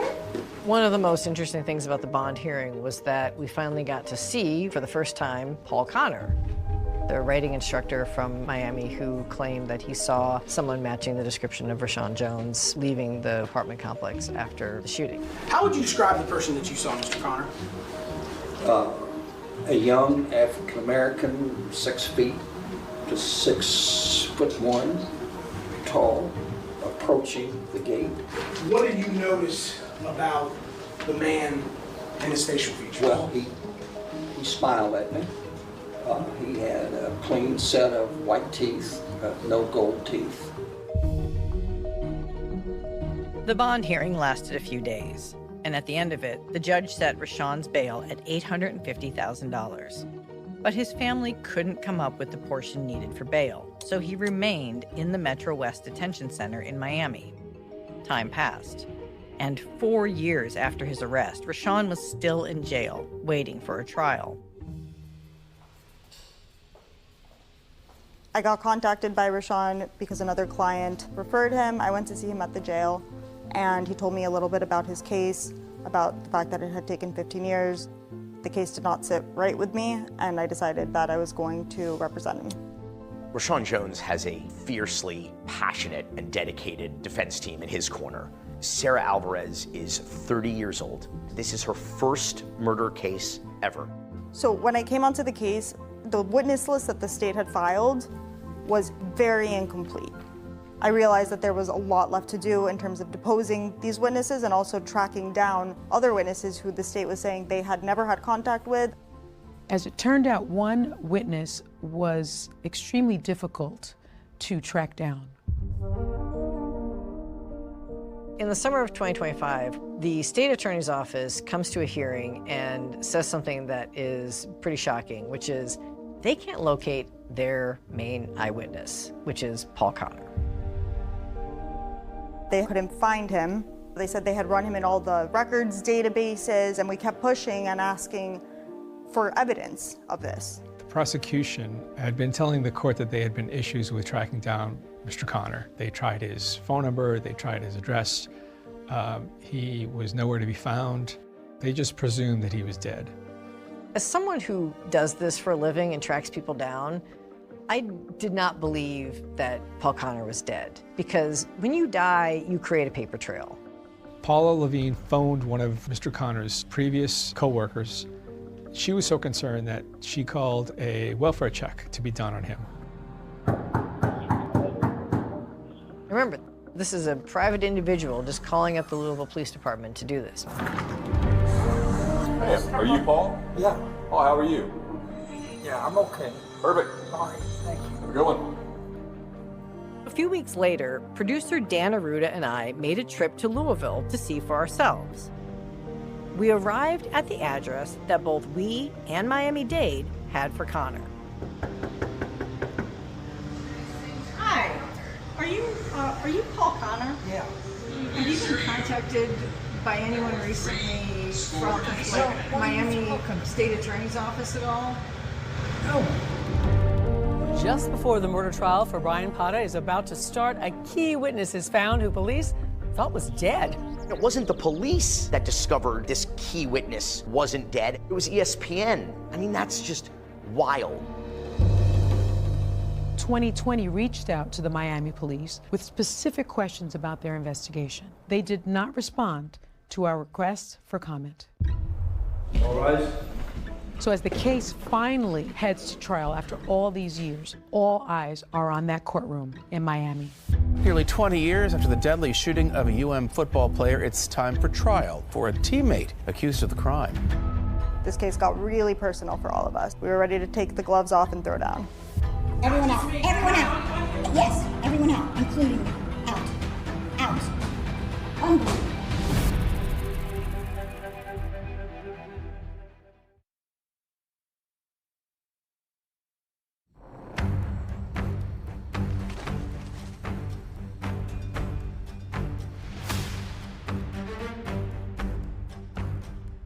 So this is courtroom 4-1. It's really only used for the big trials. It's the same courtroom where Ted Bundy was tried. And they knew that the media would be interested in this case.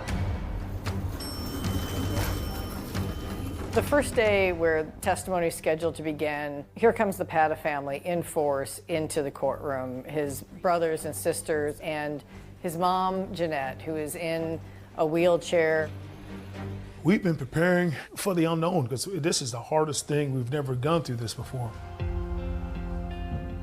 And to see them all come in and fill up, 2 full rows in the gallery, it was powerful. They sat down and I think they bore witness. I mean, that's the best way to put this, to what they hope is justice. The inescapable feeling here is justice delayed is justice denied. State of Florida versus Rashawn Jones.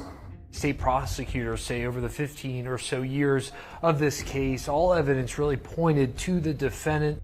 We are asking that you just pay close attention to each and every witness who testifies, because each person will provide a piece of evidence that in the end points only to one person.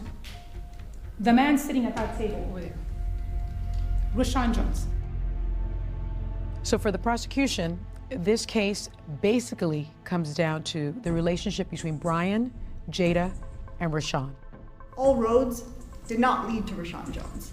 Just because the government tells you that something is true does not make it so. Rashawn looked, as he's sitting at the table, very professional. He didn't really glance over at the family. He really kept his focus on his counsel. For 15 years, the police interview Rashawn along with other teammates and other students, but they never really treat him like a suspect. They don't bring him in for a sworn statement for 15 years after he's already been arrested for this horrible crime. Would you like to call your first witness? In an extremely emotional moment in the courtroom, you have Dwayne Hendricks, Brian's teammate, former roommate, testifying about the moment when he saw his friend lying motionless in front of their apartment. I noticed Brian on the ground, so I hopped out of the car and I was like, yo, stop playing. He had a puddle of blood behind his head. That's when it hit me. It was he wasn't playing and it wasn't a game anymore. Did you call anyone from his family? I tell people to this day, that was the hardest thing I ever had to do in my life. It was to call that.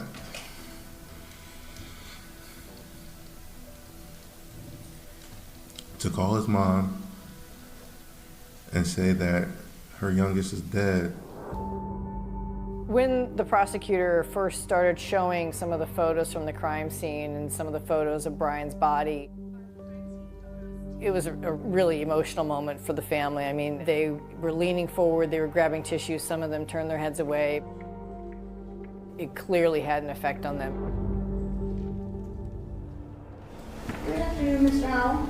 Dave Howell, Brian's teammate, testified about the hostility that he saw between Brian and Rashawn over Jada. Did Brian and Rashawn get in any other disputes? Yes. Were they over Jada? Yes. Did you see any of those disputes? Yes, I did. Can you tell us what you saw? It was in front of the cafeteria. It was just words between the two of them, and they moved on. It was nothing physical. And former teammate Eric Moncour testified about the day that they came up to his dorm room. Brian ended up pushing him, and he pushed him, and I think he punched him and punched him, and then he got on top of him and started headbutting him. And then I ended up grabbing Brian, pulling him off, and Rashawn got up and he walked out of the room. He was like, boy, you might as well go ahead and clip up. During cross-examination, the defense attempted to downplay the statement, clip up. You didn't actually believe that Mr. Jones was going to shoot anybody, correct? No. You didn't take this as a serious threat? No. After this fight had happened in your dorm room in the summer of 2004, you thought that it was over at that point, correct? There was no further beef? Yes. And you never heard anybody bring this fight up again, right? Not to my knowledge. But the key testimony came from that alleged eyewitness, Paul Connor. I'm gonna keep this very brief. I really just have one question for you. What did Rashawn's teeth look like in November of 2006? So if you think about it, this entire case could possibly come down to the description of someone's smile.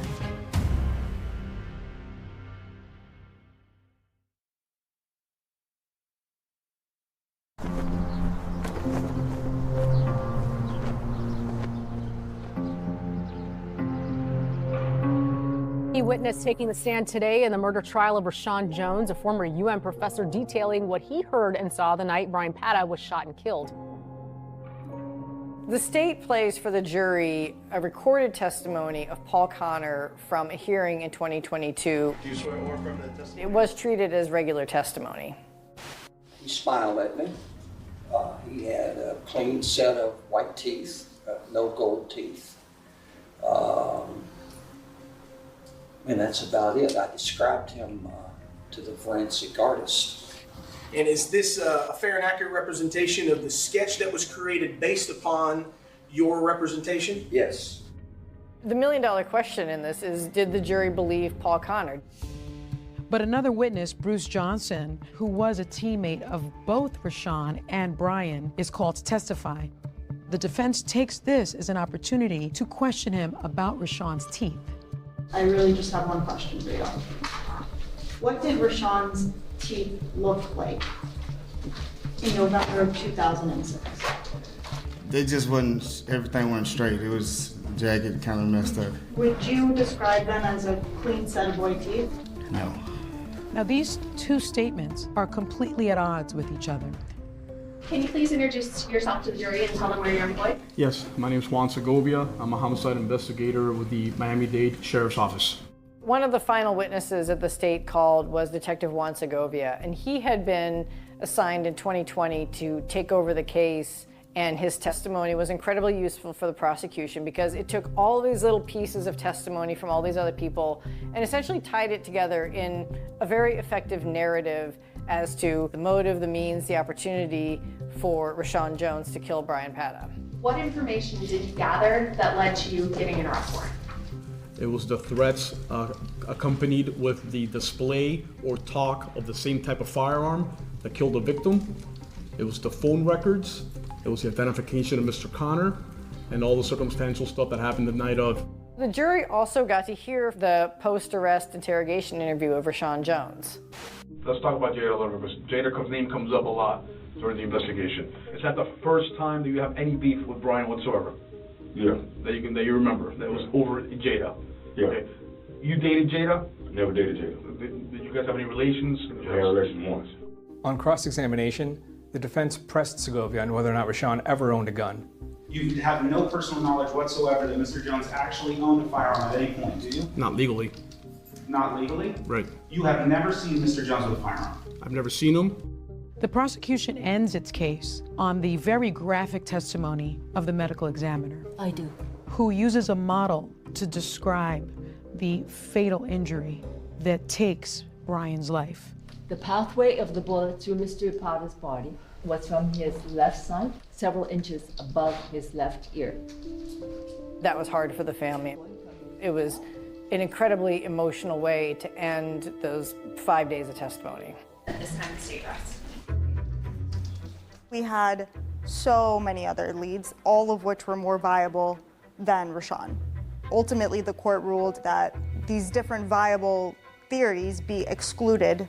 At this time, the defense rests. Even without that, we felt so good about the case because they still didn't have anything, and we trusted that a jury would feel similarly. I had to ask somebody next to me, did I hear what I thought I heard? Mr. Jones, your attorneys have indicated after speaking to you that you do not wish to testify. You're not going to call any witnesses on your behalf. Have you had an opportunity to discuss that with them? Yes.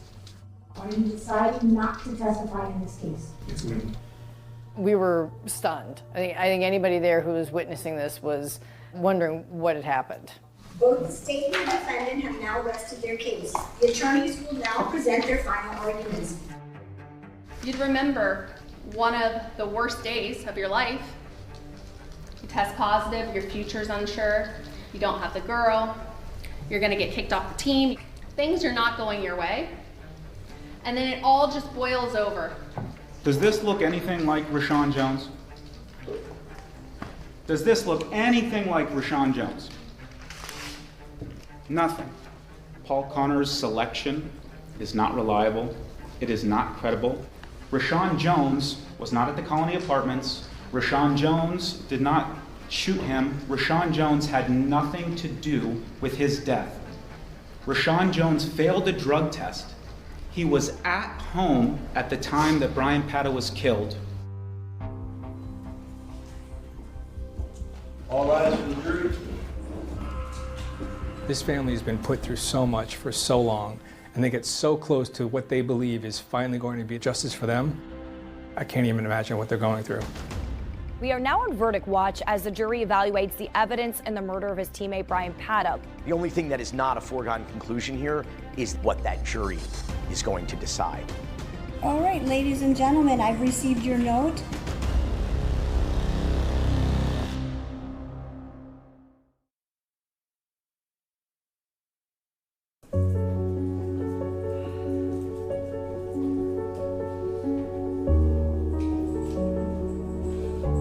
I've received your note indicating that you continue to be deadlocked, and so at this time I will declare a mistrial and a hung jury.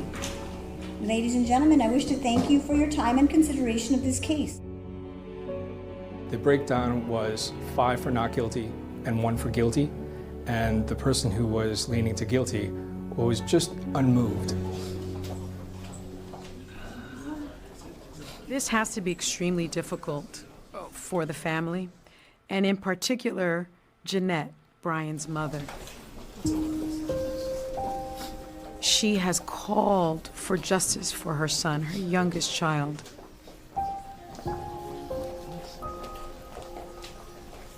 Anybody who's seen the video of Jeanette running down the street, wearing Brian's jersey, yelling, Give me my baby! Give me my baby! Give me my baby! and then to juxtapose that with her being wheeled into an elevator because she's so frail that she can't walk on her own, kept saying 20 years, 20 years. We come here! We come here! And she still has that same desperate plea in her voice. We're frustrated, but we're also resilient. We're going to remain steadfast and confident that we're going to get the answers that we need. What do you think you would do differently? That's a hard question to answer. I'll leave that for the next one. There are no winners here.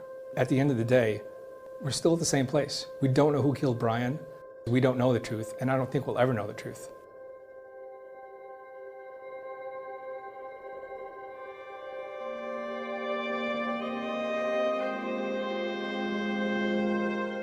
The damage is done. The lives of multiple individuals have been completely ruined. His fate was really demoralizing and discouraging, not just for the Miami Hurricanes football program that fell into a precipitous decline after that. It was devastating for this city, and particularly for the community that Brian came from, which is always looking towards our athletes as role models, as symbols of hope and opportunity. He did have such a love for the community that he was raised in, and he understood the importance of him making it. And when you have a young person who's from this area and is able to advance not only the identity of Little Haiti, but become somewhat of an ambassador of the culture, and his life is taken way before its time, it's heartbreaking. Brian Potter's life and the tragedy of his experience is like a candle from the dark. And when that light is lost, it hurts us all.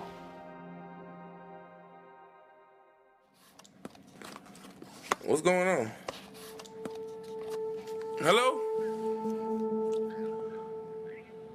You know, I'll look at a picture or something, I get emotional, but then I'll think back how we used to spend our times together and, you know, the jokes he would crack and, you know, the times we would spend and just those memories, the positive, you know, all the good stuff, you know, that, but you think of, oh man, he's not here anymore, you know, that's when the tears flow. A gentle giant. Loving individual. Full of life, full of energy, positive energy. Someone who's truly missed. It's still hard for us today.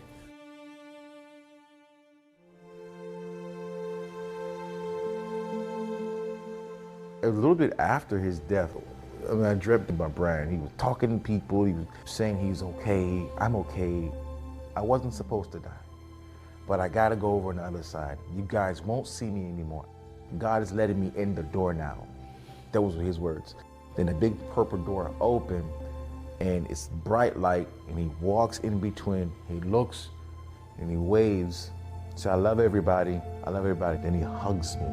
It felt so real. And the door shuts behind him. And then that was it.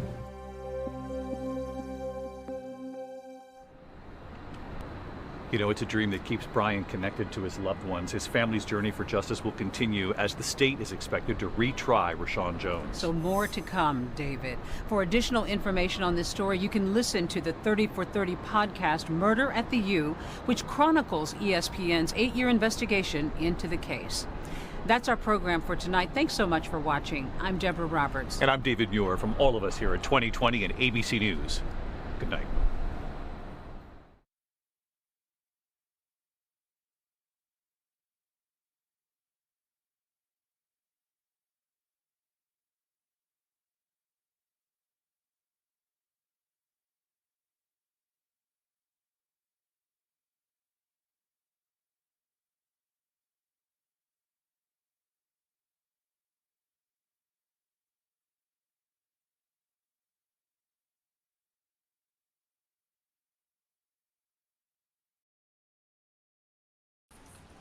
All right, guys, thank you very much for coming today. I have called you for a very special thing. We have an event day after tomorrow, and Khushi, you will make the necessary arrangements. Khushi. Yeah, sure, sir. You seem a bit off today. Everything is good, sir. Don't worry, I will do. All right, I am counting on you. All the very best.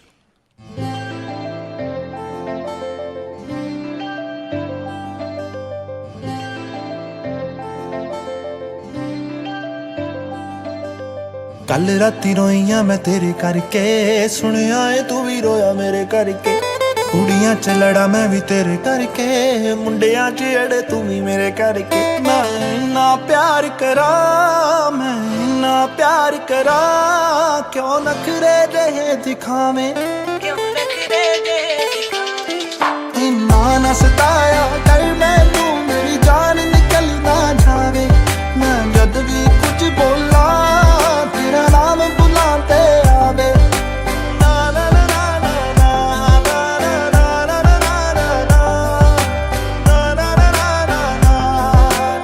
ना ना ना पुछदी मैं तेनू मैनू सच सच दसी वे एक भी ना गल वे तू दिल विच रखी वे दुनिया नहीं चाहती वे तेरा मेरा प्यार वे सुन मेरी सुन ले यार वे नहीं सोना लगदा है जदों जदों ਕਿਸੇ ਨਾਲ ਗੱਲ ਕਰਾਂ ਮੈਨੂੰ ਫਟਾ ਵੇਖ ਕੇ ਸੜਦਾ ਏ ਰਾਜ ਰਾਜ ਤੂੰ ਹਰ ਵਾਰੀ ਹੋਏ ਰਾਜ ਰਾਜ ਤੂੰ ਹਰ ਵਾਰੀ ਲਾਰੇ ਲਾਵੇਂ ਇੰਨਾ ਨਾ ਸਤਾਇਆ ਕਰ ਮੈਨੂੰ ਮੇਰੀ ਜਾਨ ਨਿਕਲ ਨਾ ਜਾਵੇ ਮੈਂ ਜਦ ਵੀ ਕੁਝ ਬੋਲਾਂ ਤੇਰਾ ਨਾਮ ਬੁਲਾਂ ਤੇ ਆਵੇ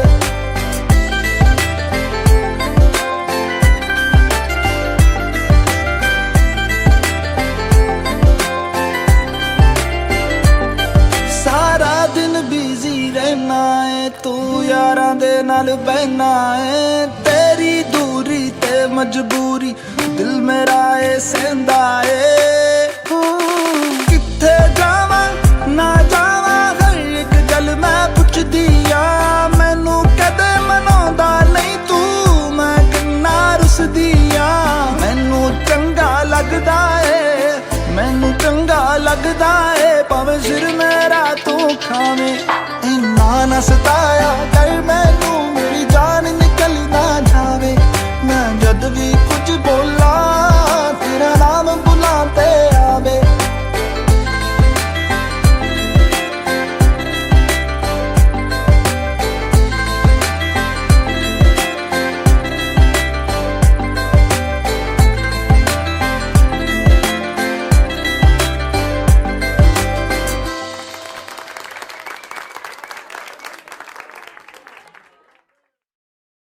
हे गाइस, तो अभी आपने हमारा दुनिया सॉन्ग देखा, सो प्लीज कमेंट करके बताना कि आपको सॉन्ग कैसा लगा। एंड हाँ, वीडियो को लाइक करना, जाने से पहले रिपल म्यूजिक स्टूडियोज के चैनल को सब्सक्राइब कर लेना।